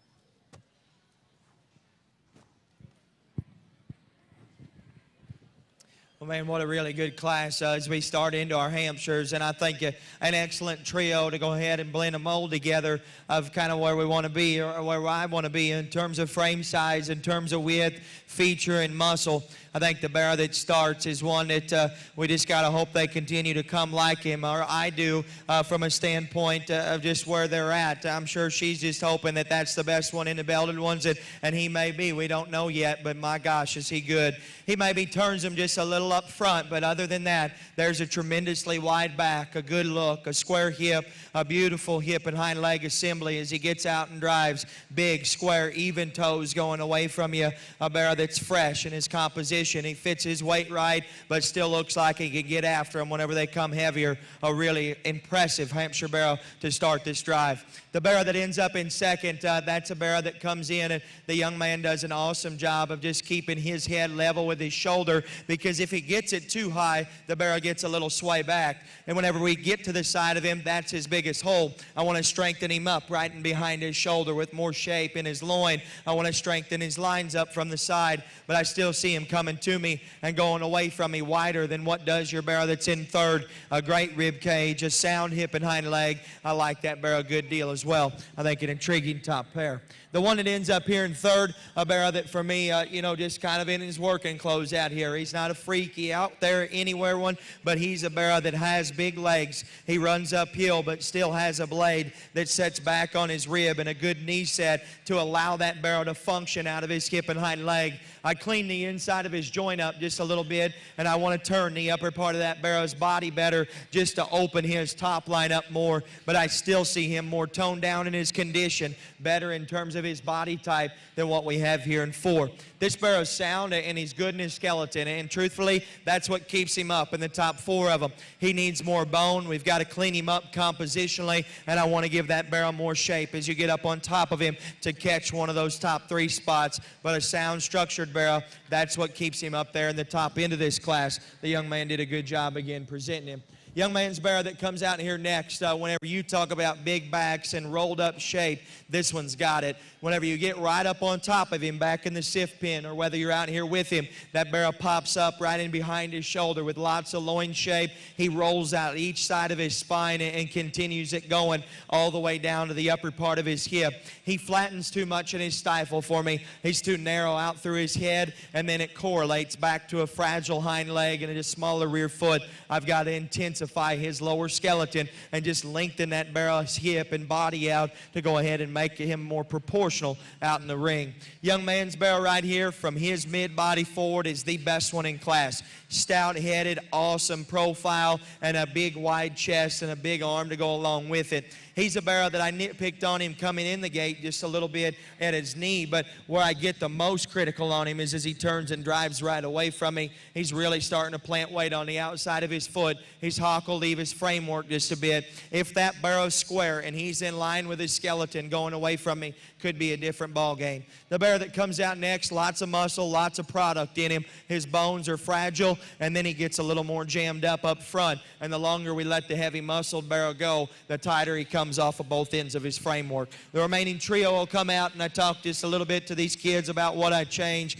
That Barrow needs to go up better out of his hip and hind leg and come with more muscle shape right in the seat of his pants. That one gets a little plain and ugly headed and too tied up in his flank. This one for me is pretty profiling, just doesn't have enough to him as he comes right at you and goes away from you and then wants to throw his hind legs out of his body. Congratulations to him again. Another great class of Hampshires to start with.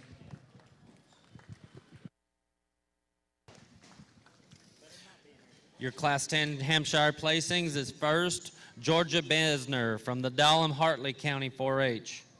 Second place, Cash Hooten from the Aquila FFA. Third place, Carly Lefevre from the Stanford FFA. You want to? Fourth place, Cinch Deeds from the Randall County 4-H. Fifth place, Owen Seidenberger from the Glasscock County 4-H. In sixth place, Harris Albrock from the Potter County 4-H. Seventh place, Abby White from Robertson County 4-H. Eighth place, Truett Ekdahl from the Stanford FFA. Ninth place, Keely Joe Walzer from the Hempville County 4-H. In 10th place, we have James Jensen from the Hayes County 4-H.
Red tape, got vinegar in it. Everybody else is water. Our Texas Pork Producers Association ADM Mormon Showtech Certified Texas Bred Registry Class Champion from Class 10 Hampshires was exhibited by Georgia Besner from the Dahlem County 4-H. They will receive a $100 award with a special cap from the Texas Pork Producers Association. The breeder of the pig was Mike Fisher of Iowa Park. Congratulations, Georgia Besner. As a reminder, you can receive all of your awardings from the Texas Pork Producers table, which is inside the show ring.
Bobby, you know you're on. Ladies and gentlemen, let's give these exhibitors a round of applause as they leave the show ring.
Well, the Hampshires were plenty good last year, and maybe not as deep as what some may have anticipated as the Belted Hogs drive. But my gosh, they've been good so far. Class 1 was an impressive barrow. Class 2 is an impressive barrow. I love this thing, Skeleton. He is huge boned, he's big footed, he's stout headed, and he is the epitome of proportionality. Whenever you talk about forearm, build of their hind leg, and just where it matches their length of body, the ability to get out and stretch, reach, and stay athletic behind, I think an intriguing and a very easy class winner for me. The young lady does an awesome job driving him too. My compliments to her. The better looking one out in front of their blades in second, and this barrel rolls up beautiful in his shape, right in behind his shoulder.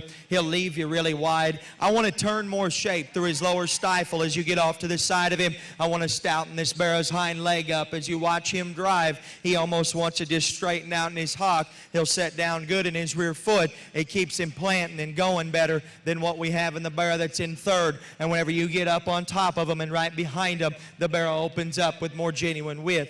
The barrow that drives out in third is really fresh, and if we could judge him just on the standstill alone, this guy's great looking up front. He's square built up front, and he's square built behind. Guys, his blade sets a little too far forward in him. Then it makes him hesitate more as he drives behind. I've got to open him up in the seat of his pants, going right away from you, and from there down to the ground. I love this barrow's proportions from the profile. I just wish he could get out, reach, and grab another gear and go better behind.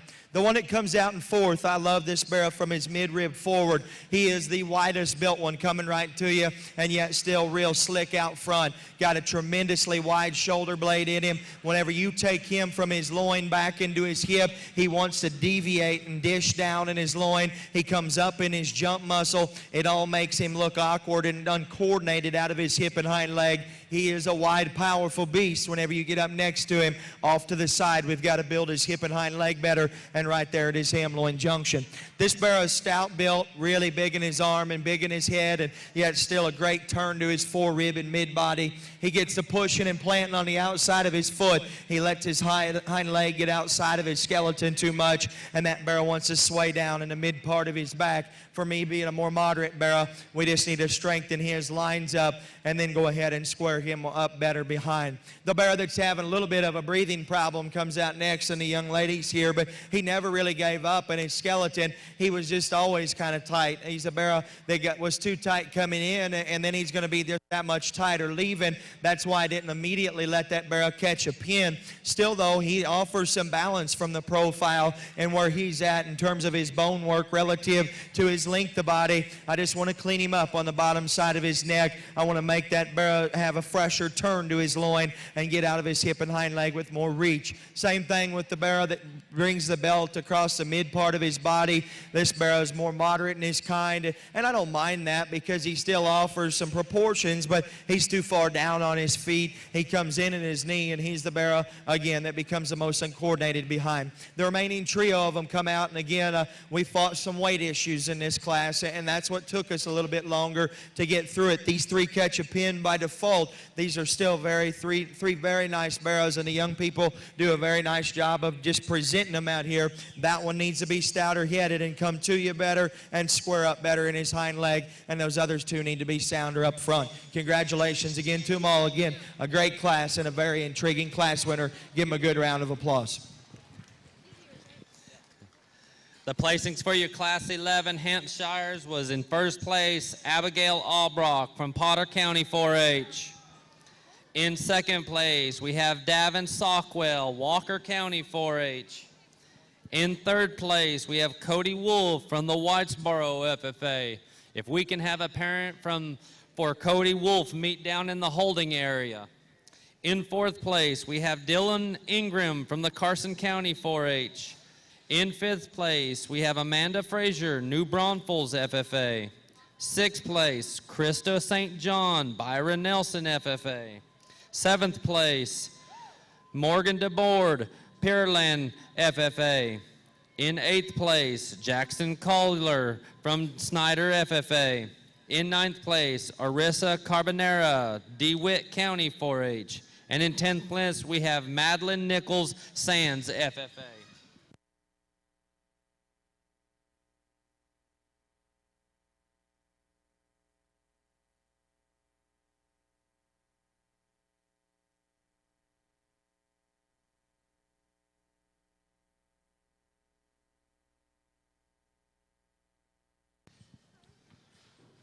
The Texas Pork Producers ADM Mormons Showtech Certified Texas Bred Registry Class Champion from Class 11 Hampshires was exhibited by Krista John by the Byron Nelson FFA.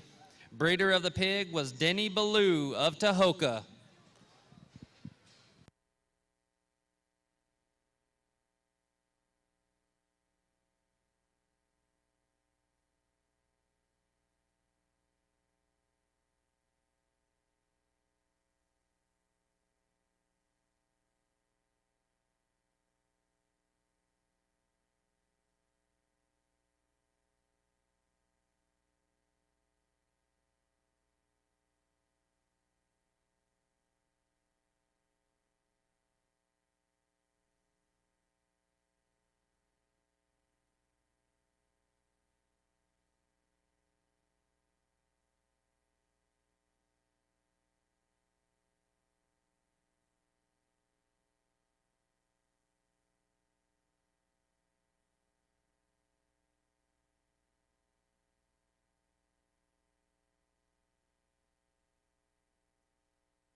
Ladies and gentlemen, let's give these exhibitors a round of applause as they exit the show ring.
I think an interesting class of Hampshire Barrows again. For me, the Barrow that just comes and goes more genuine is the Barrow that I start with. I realize he's not quite as attractive out front of his blade, but everything from a stout jaw to a big forearm correlates and just blends back into a wider forerib, a bigger upper rib, and a smoother ham loin hookup. A Barrow that's heavy skeleton, wide build, and yet can still get out and handle it whenever you get off to the side of him. That Barrow may run downhill just a little bit, and I think it's caused because he's just a shot deeper on his front feet, but still for me it keeps that Barrow skeleton comfortable. He's heavier bone, he's square kneed, and he's the better chested hog of this particular pair.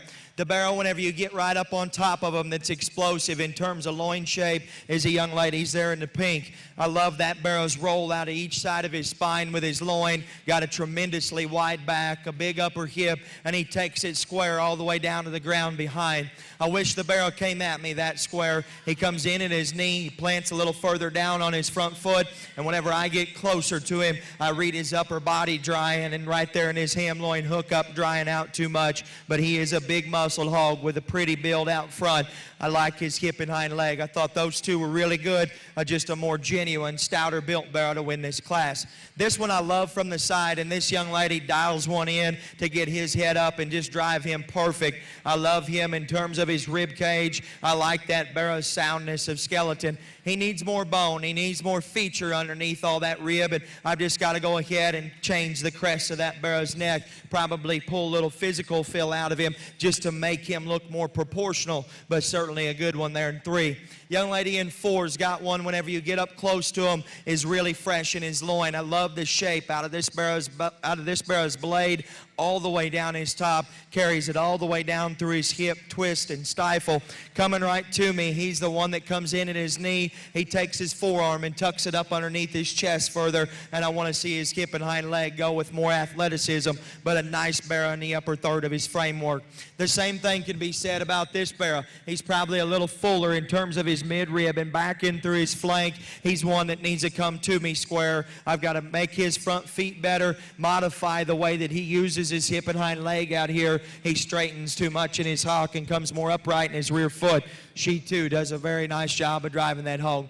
Got a Barrow in here that for me doesn't have a huge hole in him, but he doesn't have the wow factor as the rest of them. He gets a little plain throated, too plain at the top of his neck and too plain in his hip shape whenever you get off to the side of him or you get right behind him, and the Barrow wants to jam him down a little hard up front. But he's heavy boned, he's proportional, and a well balanced hog that has a good rib and a fresh kind of a body and flank in him. I just like to square his knee and his front foot up coming to me and make that Barrow a little more attractive up front. That's what this one has, a big chest floor and an awesome look out front of his shoulder. He's a Barrow that for me wants to take his hind leg and tuck it up underneath himself. It's all a result because he's too round and slopes out of his hip. He'll take his rear foot and set it on the front side of his sheath rather than dragging his hind leg and bringing it back behind him. He pulls it up underneath him further. The remaining 3 of them come out. I told him what I'd change. Young lady's Barrow's unique in some areas, guys. He's the heaviest boned one. He's the biggest footed one in drive. Still cool out front.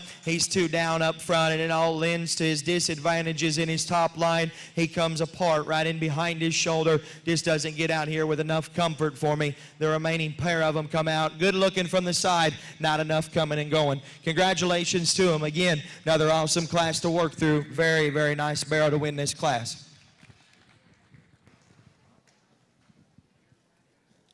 Congratulations. Your results for Class 12. In first place, we had Cambry Clausen from Swisher County 4-H. Second place, Dakota Martin, Mason County 4-H. In third place, Riley Reap, Hockley County 4-H.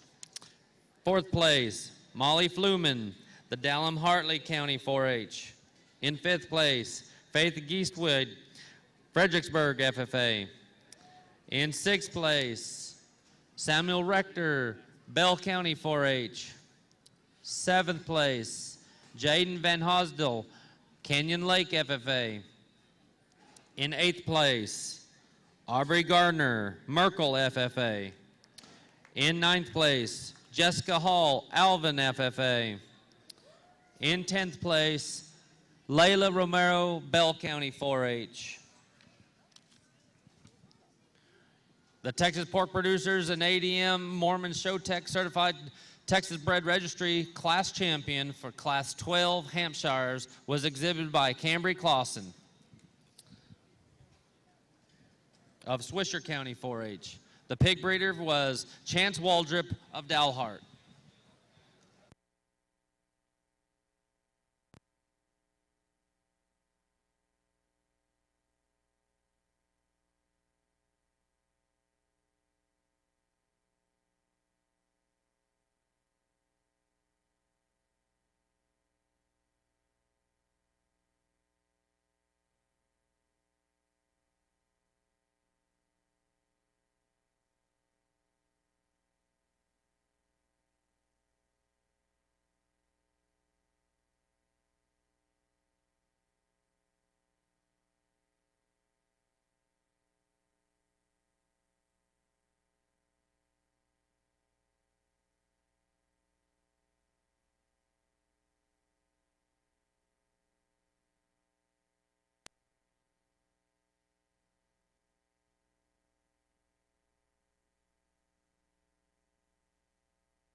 I'd like to take a moment to thank our buckle sponsors for the Junior Market Barrow Show, James and Melissa Bond, Jeff and Shirley Pruitt, Bishop Show Pigs, Karen and Milton Flowers, Narissa Gilbreth, and Flatiron. Thank you very much for your generosity.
I'd like to encourage everyone to join us on Friday, March 24th for the youth auction.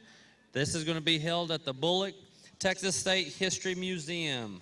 Again, that is on Friday, March 21st, or 24th, excuse me. I'd like to encourage everyone to attend and support our exhibitors in the youth auction.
Look, we're distracted, y'all.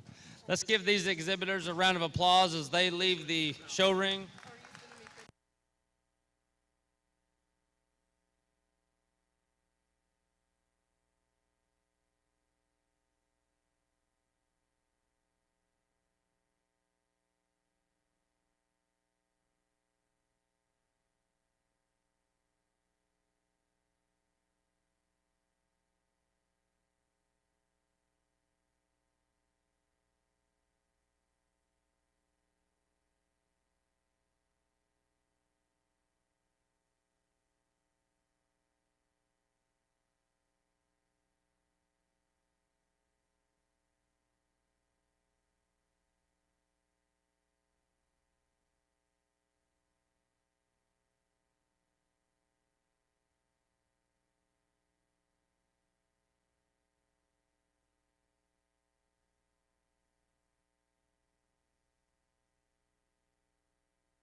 Man, what a good class again. There's a pair of barrows up here that probably contrast in their kind just a bit. I use the athleticism, the feature, and the build and outline of the barrow in the young man's to go ahead and start.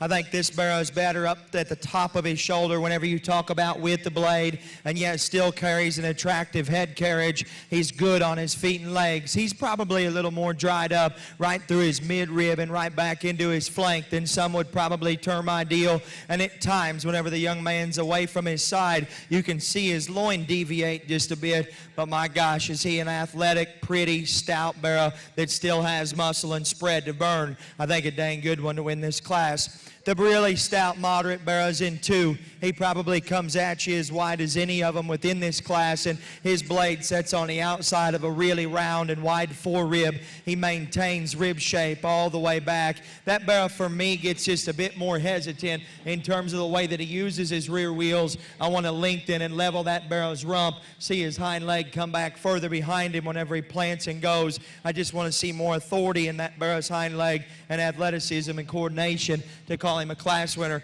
but she again did a very good job driving him.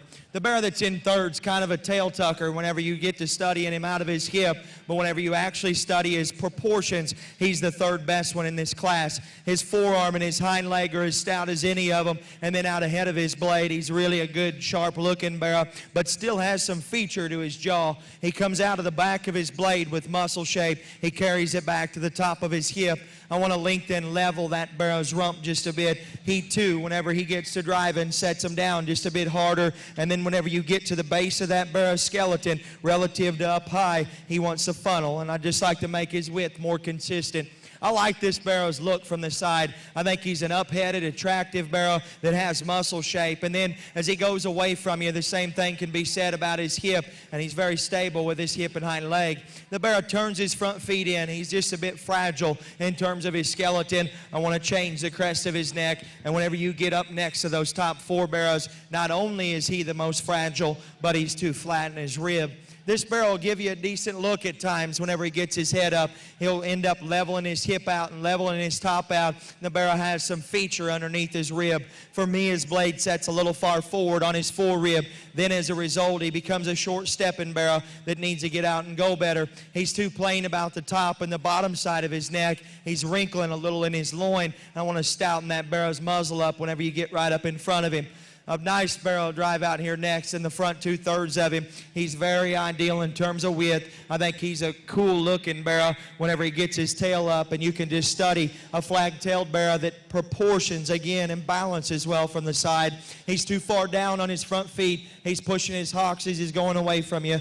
If I could square him up, make his front feet better, that barrel moves up in a hurry. Good looking barrel with muscle to burn comes next. A barrel that just needs to be stouter underneath. I'd like to go ahead and just make him fresher at the top of his neck, open him up better in the lower part of that barrel's heart and forerib, but a nice hog whenever you get to study him going away. The remaining trio of them come out and they catch a pin because they have some design to them and enough muscle. These hogs have to go better off of both ends of their skeleton, open up better as you get behind them. The barrel that'll round the class out, it's the frailest bone when in drive that just becomes the most hesitant. Congratulations again to them all. Another great class of Hampshire barrows to sort through. Give them a good round of applause. We'll liven them up just a little bit. Great class of Hamps again.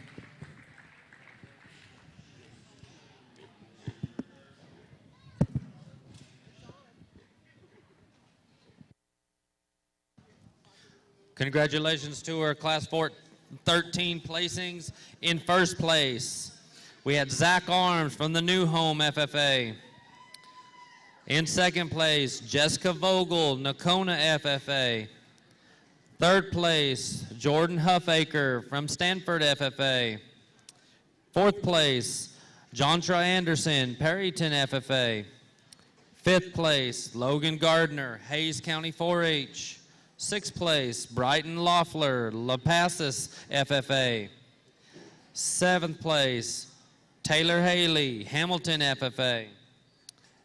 Eighth place, Braylon Lunt, Potter County 4-H. Ninth place, Bethany Garrett, Williamson County 4-H. 10th place, Logan Brown, Caldwell County 4-H. Your Texas Pork Producers ADM Mormons Certified Texas Bred Registry Class Champion for your Class 12 Hampshires was exhibited by Zach Arms, New Home, FFA. They will receive a $100 award and a special cap from Texas Pork Producers. Breeder of this pig was Chad Hobson of Kempner.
Our sponsors for the Rodeo Austin Market Barrow show will be highlighted during the LED screen when the live stream is not playing. So please take time during the show and the conclusion to help thank our supporters and corporate sponsors for their donations and help to keep Rodeo Austin going.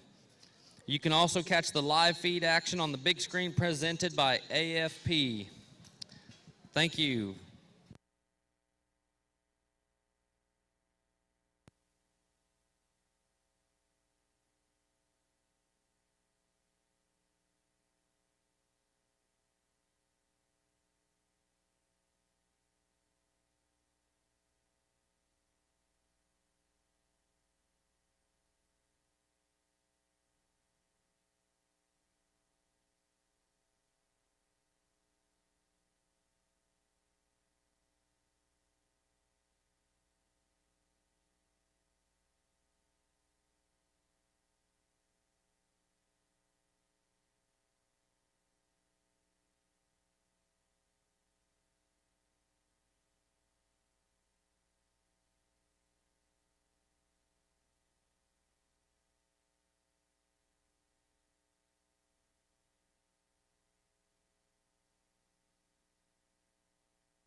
Ladies and gentlemen, let's give these exhibitors a round of applause as they exit the show ring.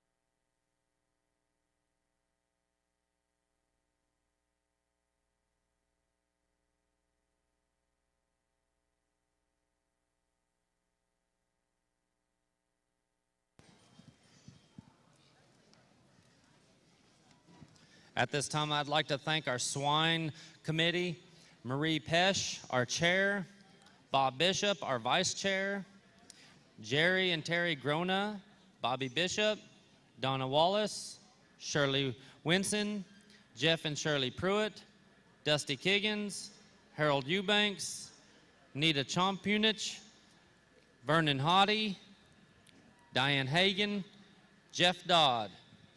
I'd also like to take a minute and thank our West Texas A&M University students for their working extremely hard the last few days.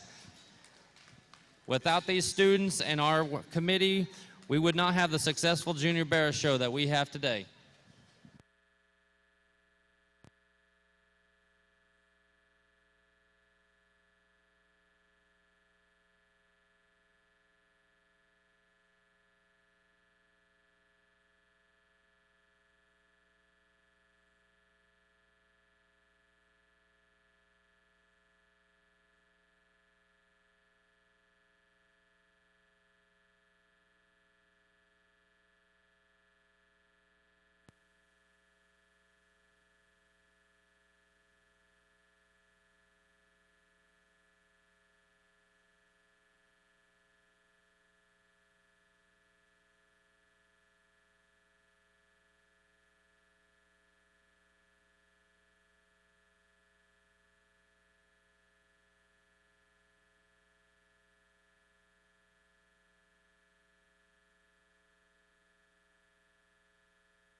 Man, what a good class again as we get through them. And again, totally different in their type and kind. If I'm sticking to where I've been, the Barrow that I start with is one that, for me, not only does he bring forth a good look, but he's so stout in terms of his bone work. He's a big arm barrow. He runs straight uphill from the side. And I'm not saying they have to, but I'm just telling you that's an advantage in that barrow because he still has some slope and some curvature up front. If I'm nitpicking on him, I think he dries up just a little right in the mid of his rib and back into his flank. And I drop that barrow just a little deeper in his heel. That's where I think the barrow in second has the advantage. He's fresher in his rib and he drops down a bigger rear foot whenever you get down to the ground on him. Whenever I get to the profile of him, I can get a little nitpicky of a barrow who crests up right at the top of his neck, maybe not quite as attractive out in front of his blade, and I'd lengthen the upper part of his hip. My biggest criticism of this barrow is whenever he turns and drives, he not only, to me, stays almost that much more opened up than that barrow, but whenever you begin to study him, that barrow's wanting to step on the outside of his rear foot, particularly his left one, and push his hock just a bit out of his framework. He's just as wide and he's just as bulky up high as the barrow is that wins your class. He's just not as square built in his left rear leg, and he's not as sharp looking whenever you get off to the side of him. A very good pair of hogs there that both those kids do a good job presenting. I like the wide belted barrow a good deal, and I think from the bottom side of his hip up and forward, this could be your class winner in terms of look out front and squareness through his blade and width of chest. He's good. He's a barrow that for me, whenever you get right in behind him, he takes his hind leg and brings it a little further towards the inseam of his hip. I just go ahead and open him up just a bit. As big as he is up high, that barrow wants to narrow in the base of his skeleton and turn his left one in just a bit and not quite as wide from there to the ground. Hip forward, I love so many things about him. Going right away from you, I'd just like to make him more genuine. I like this barrow because in most classes, this kind of barrow can win. His flexibility lends to his advantages without or within this particular class of what's left. He's such a good structured barrow. He's almost so good structured, though, that it makes him look awkward in terms of the way that he sets him behind. He'll take his hind leg and drag it up underneath him just a bit more. He sways down in the mid part of his back. I'd like to strengthen his front feet up just a bit, but certainly a good barrow there. Young lady's barrow comes out, and for me, he's just a more proportional barrow as you get to the side of him that balances better in relationship to the young lady's barrow that's in 6. Both of those hogs need to get to going better out of their hip and hind leg. This one comes at me and leaves me truer. He's longer and leveler about his rump. A nice barrow there. Really a fresh back barrow drives next. And I'm telling you, this young lady is a hammer driving one. Got a big blade, a big upper hip, and really wide as you get down his loin. This barrow needs to be square in his knee. Where he sets up front, he twists his front feet, and then you watch him drive behind. He becomes the most unstable and awkward and uncoordinated and uncomfortable in the way that he uses his hip and hind leg, and I'd like to level him out of his rump again too.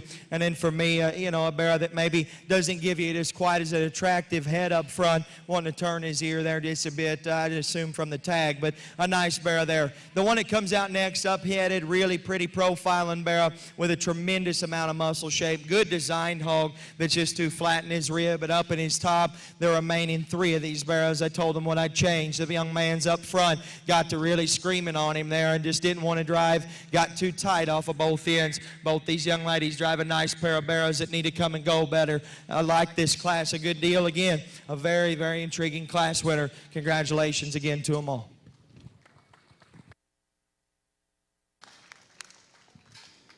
Congratulations to Class 14, your class winners. In first place, Emma Lozado of Coke County 4-H. Second place, Jayton Benavides from the Yo FFA. Third place, Creed Vineyard, Wise County 4-H. Fourth place, Carly Willeborg, McClendon County 4-H. Fifth place, Laney Mosley, George West FFA. Sixth place, Addison Walson, Hempville County 4-H. Seventh, Austin McDowell, Liberty County 4-H.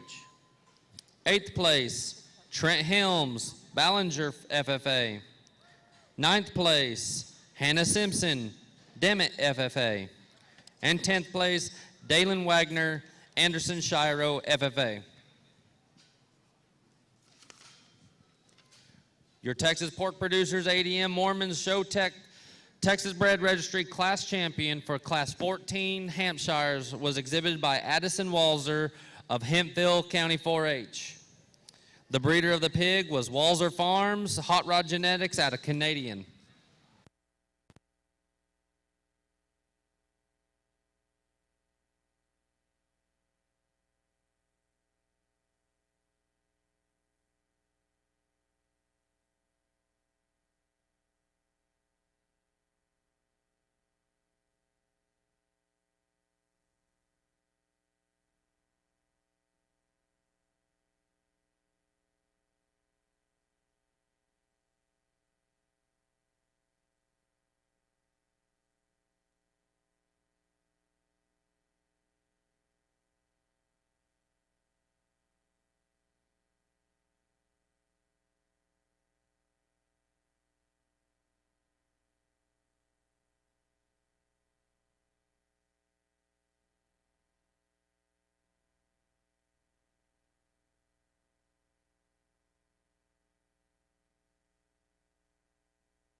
Let's give these exhibitors a round of applause as they exit the show ring.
Well, it looks like we're ending up our Hampshire drive. Maybe we've got another class. I don't know. I can't see back there right now. But the barrel that I start with in this drive, I think, is a knee and a front foot away from probably being as good as we've had so far in terms of rib.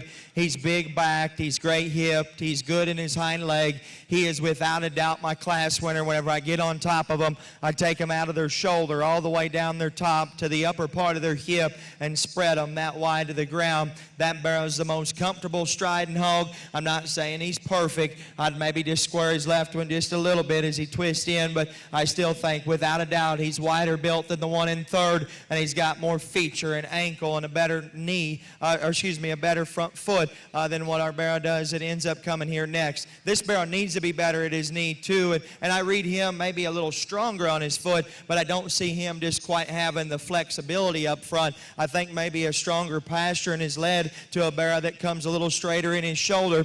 I don't see him as big in his ankle, but what I do see him being is more genuine than our barrel that's in 3. His rib shape is better, it's fresher, it's wider, and the barrel comes out of the back of his shoulder with more natural spread and comes at you wider than this one does. I wish this barrel would grab a gear, and I wish he came to me wider because I love his profile. He's probably the most elevated at his shoulder. Love his length and levelness of rump where his tailhead sets up on top of it. A really big featured barrel that just needs bigger toes. I've got to open him up coming right to me, and I'd probably change the crest of his neck as we've tried to put more shape into him. I'd anticipate the bulk of his neck has been a concern. The barrel that comes next, and this young man's done a very good job of driving this barrel, and I like this hog's turn to his forerib and midrib. I get back towards his flank and I read him drive, and then you watch him drive. Again, of the top 4, he may have more set to his hind leg than the barrel does right ahead of him, but still he's a short striding barrel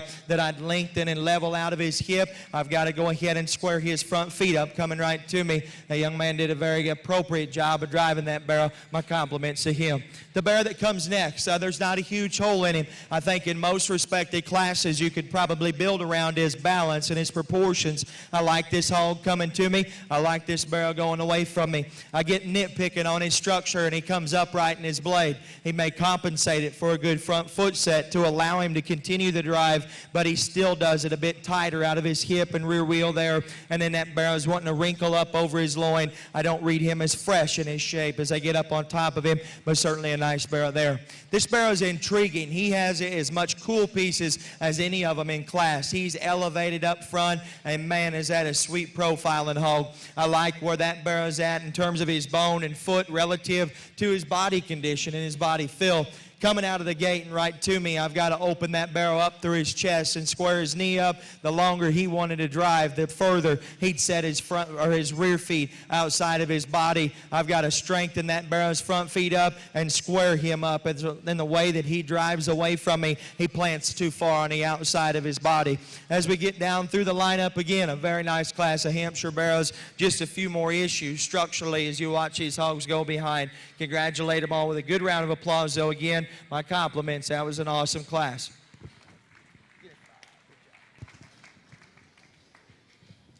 Your results for Class 15. In first place, Brandon Perkins, the Navarro County 4-H. Second place, Trace Medlin, Salado FFA. Third place, Claire McCormick, Randall County 4-H. Fourth place, Hagan Montgomery, O'Donnell FFA. Fifth place, Catherine Valdez, George West FFA. Sixth place, Haven Wisdom, Hockley County 4-H. Seventh place, Houston Koenig, Stanford FFA. Eighth place, Abigail Arnold, New Home FFA. Ninth place, Cody Sheff, Randall County FFA, or 4-H. 10th place, Christian Luna, Snyder FFA. Your Texas Pork Producers Association ADM Mormons Certified Texas Bred Registry Class Champion for Class 15 Hamp exhibited is Trace Medlin from the Salado FFA. The breeder of the pig, Jason Medlin from the Salado.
Ladies and gentlemen, let's give these exhibitors a round of applause as they leave the show ring.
I'll come to the microphone maybe just right before placing and just kind of even talk myself through it, to be honest with you. I think we've got a good pair of barrows to end on that kind of contrast in their kind in some ways, but both of them designed very well from the profile. Both of them, for me, are stout build hogs that, yet still have a great look to them. The one out to my left is a barrow that I really like in terms of his freshness of body. I think that hog comes to me stronger through his chest, and he's a little cleaner right in behind his sheath. The barrow opens really big in the upper part of his hip. I'd like to make that barrow's width more consistent from there to the ground. I see him funneling just a little bit, maybe not just taking his hind leg quite as far back behind him as what the young lady's double crinkled barrow does. I love this barrow from the side, guys. I think he is an impressive market hog from a standpoint of where we're at, and talking, if you want to, height the shoulder. I do like him pretty. It is a show ring, and I realize that guy's got the extra look it certainly takes to get noticed, and he sure does. Man, his running gear is good. He's got a big arm. He's got a big hind leg. He's a barrow I want to clean up right in behind his sheath. I read that barrow a little flatter in the upper part of his body, and I just want to bust him open coming and going. But I think he's such a pretty profiling barrow. Both these hogs are really good. There's differences between them. The barrow that I read, just to me, being bulkier, being fresher, being wider, is the young lady's closest to me. That'll be your class winner. Congratulations to her. The one that, like I said, is in second, to me, is one that I just love from the side. Whenever you're out here and on him, you'll understand why he's second. He really flattens in his rib, and he really starts to taper from there to the base of his skeleton. The hog just got to be wider coming and going, guys. I realize he's a heavyweight market hog, and he's probably got some hold on him. I think the barrow probably does stay just a little truer in his rear foot and his squareness of build going away, but you've got to call him fresh enough in his rib. You've got to call him square enough wide enough coming and going if you want to start with him. And I still think the barrow that I start with and the one that I use in this class isn't one that labors any. He's just a barrow that I'd like to see maybe speed up a gear. The barrow that comes out in third is really heavy muscled. He's a powerful barrow whenever you get in the upper portion of his skeleton. He's the widest backed and the biggest hip, and yet still will get out and travel pretty easily as you watch him go there behind. He's one that, for me, whenever you watch him come to you, he's not as genuine as he is leaving you. I want to open his chest floor up and square his knee up, pick him up on his front feet, and blend his ham loin together better. And a barrow that, for me, is just getting a little crusty about the top side of his neck, but certainly a unique barrow in some areas. This one is stout. He's probably the biggest bone and the biggest footed in class. I read this barrow fading off more right in behind his shoulder. He's getting weak in his top line, and the same thing about his front feet. As the drive continues, that barrow will want to labor more up front. The barrow that comes next is really a pretty profiling hog. He's up-headed, really long about his design, and a good design barrow that's attractive out here in the show ring. He needs more substance at the ground. He runs out of bone work and feature at the foundation of his body, and then as you get right in behind him, that barrow really wants to twist in his hock, just not reach, go, and just grab a gear like he needs to.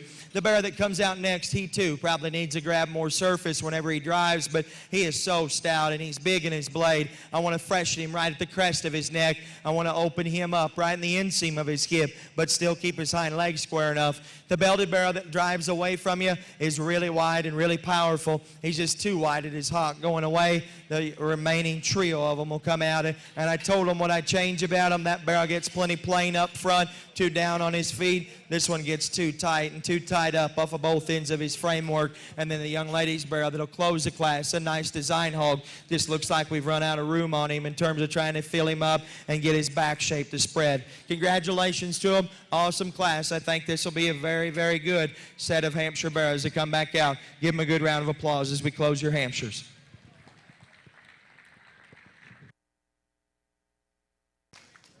Your results for this Class 16 Hampshires. First place, Emily Hale from Hamilton FFA. Second place, Briley Strand, Stanford FFA. Third place, Jessa Battle, Ballinger FFA. Fourth place, Holly Alderson, Guadalupe County 4-H. Fifth place, Neely Curry, Randall County 4-H. Sixth place, Lindy Luttrell, Wise County 4-H. Seventh place, Alyssa Gallegos, Regan County 4-H. 8th place, Kirkland Fulton, New Home FFA. 9th place, Victoria Hayes, Roy City FFA.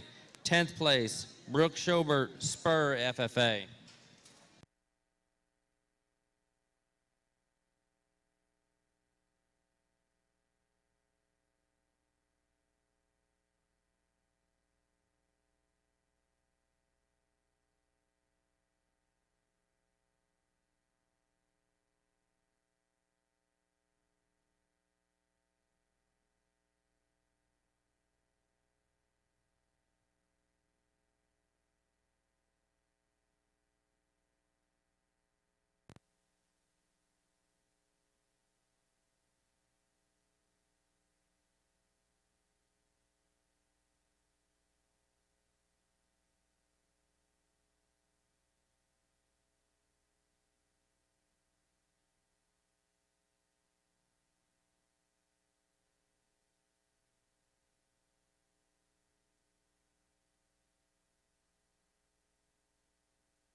Your Texas Pork Producers, ADM Mormons, Showtech Certified Texas Bred Registry Champion for Class 16, Hampshires, is exhibited by Jessa Battle of Ballinger FFA. Breeder of the pig was Underdog Genetics of Merkel. Okay, we have all the first places. If we could go.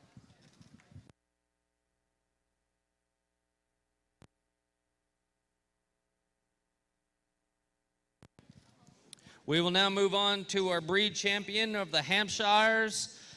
For Class 10, we have Georgia Besner of the Dallam-Hartley County 4-H.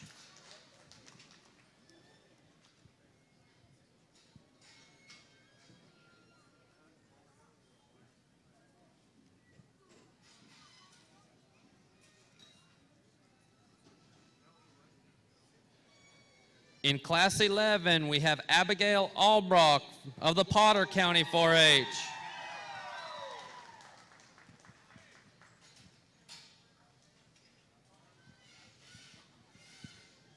Class 12, we have Cambry Clausen of Swisher County 4-H.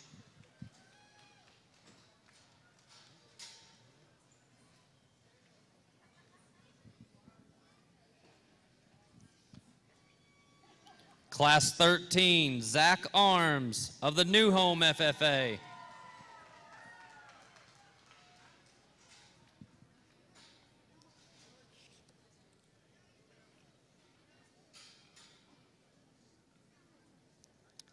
Class 14, Emma Lozado of Coke County 4-H.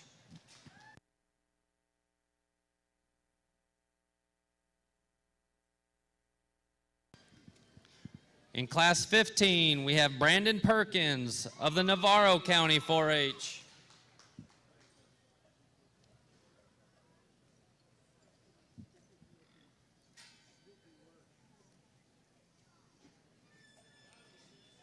And in Class 16, we have Emily Hale from the Hamilton FFA.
Well, folks, last year I told you I thought the Hampshire Barrows were good, and I thought a deep set of them probably came a little heavier within their drives as we brought them back out. And if you remember right, we used a very nice heavy that maybe faded just a bit as he came back towards the second day and towards the champion drive. It was a little ornery to drive, but I still think he was the best one. I think about him lots. But we get back into these Hampshire Barrows, and I'll tell you, I am mighty impressed with the set that were brought to me today throughout every one of the classes. And it starts in Class 1. It ends in the very final class there. And as you study them, I mean, there is quality and there is so many different things that you could do. I think for me, it's about just keeping their skeletons right. Absolutely, that positively, as they come out of that gate back there in a sift alley, they have got to square up good. They've got to have some fundamentals of a good build from the profile, but I am a stickler on hip and hind leg. There is times I'll give up a little pastern set to go ahead and get one that to me can still stay motoring if that pastern set up front and that depth to their front foot allows them to do so. And I think that we've ended up with a few of those probably out here that have that quality up front in terms of their front end structure, but some would probably call a little weak, but still so much good in them. I think there's an excellent set of barrows out here. Whenever I set the microphone down tomorrow, I want you all to know that I'm going to absolutely every time use what I think is the best one. To me, the most genuine barrow out here coming to you, the most genuine barrow leaving you, the best barrow in terms of back shape, the best barrow in terms of look. I listened to Mark Hogue talk yesterday, and he told him on the microphone, and he's told me before, and so is his dad, always use what you think is the best one. And then I listened to Will Winter just before that. He says the same thing at Oklahoma Youth Expo. And that's all I ever want to do. And that's why I was proud of those guys and the way that they judge those shows. To me, the very best one in this ring comes to you the widest. He leaves you the widest. He is the heaviest bone. He is the biggest footed. And he is still sharp dressed. And I don't care what weight he is. The lightweight's a champion hand. Congrats to her.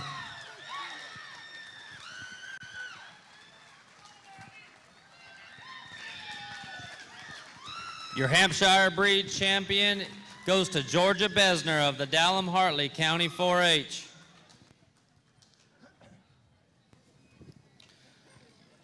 Coming in from second place of Class 10 is Cash Hooten from the Aquila FFA.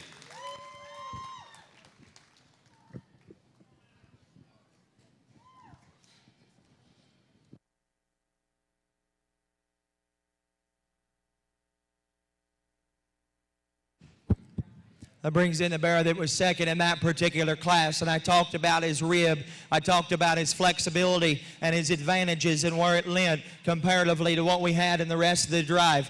I think your champion Hampshire barrow, whenever I set back, is one that is just absolutely phenomenal in lots of areas. I realize he's a lightweight barrow. I realize that some will nitpick on him there, but you find other places to nitpick on him, and then you can come back to me with some disadvantages of him. I don't see it out here, and I see lots of different livestock and lots of pigs, and we feed lots of barrows. I thought that one was dang good. And I made the statement, I want to know, and I want you folks to know, whenever I leave here tomorrow, that I did the best job that I could possibly do of using the best pigs that were put to me and brought to me in this ring. And I truly thought that that was the best one. For me, the second best one out here is one that is incredible in his rib. He's incredible in his spread behind. He's a heavy bone, big-footed barrow. I'd change him in an area up front in terms of where his knee will set and maybe his foot just a bit. But I think this is a big league Hampshire barrow. Whenever you get up on top of him, you study their build of their hip and hind leg, and you study their feature. The one that looks the second most like your champion is a young man's right here closest to me. Congratulations to him.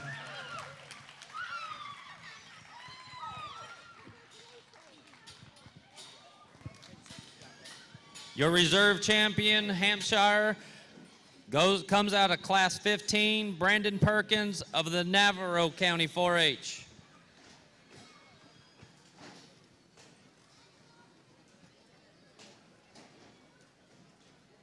That'll do it for today for the Hamp Show. We will start again tomorrow morning.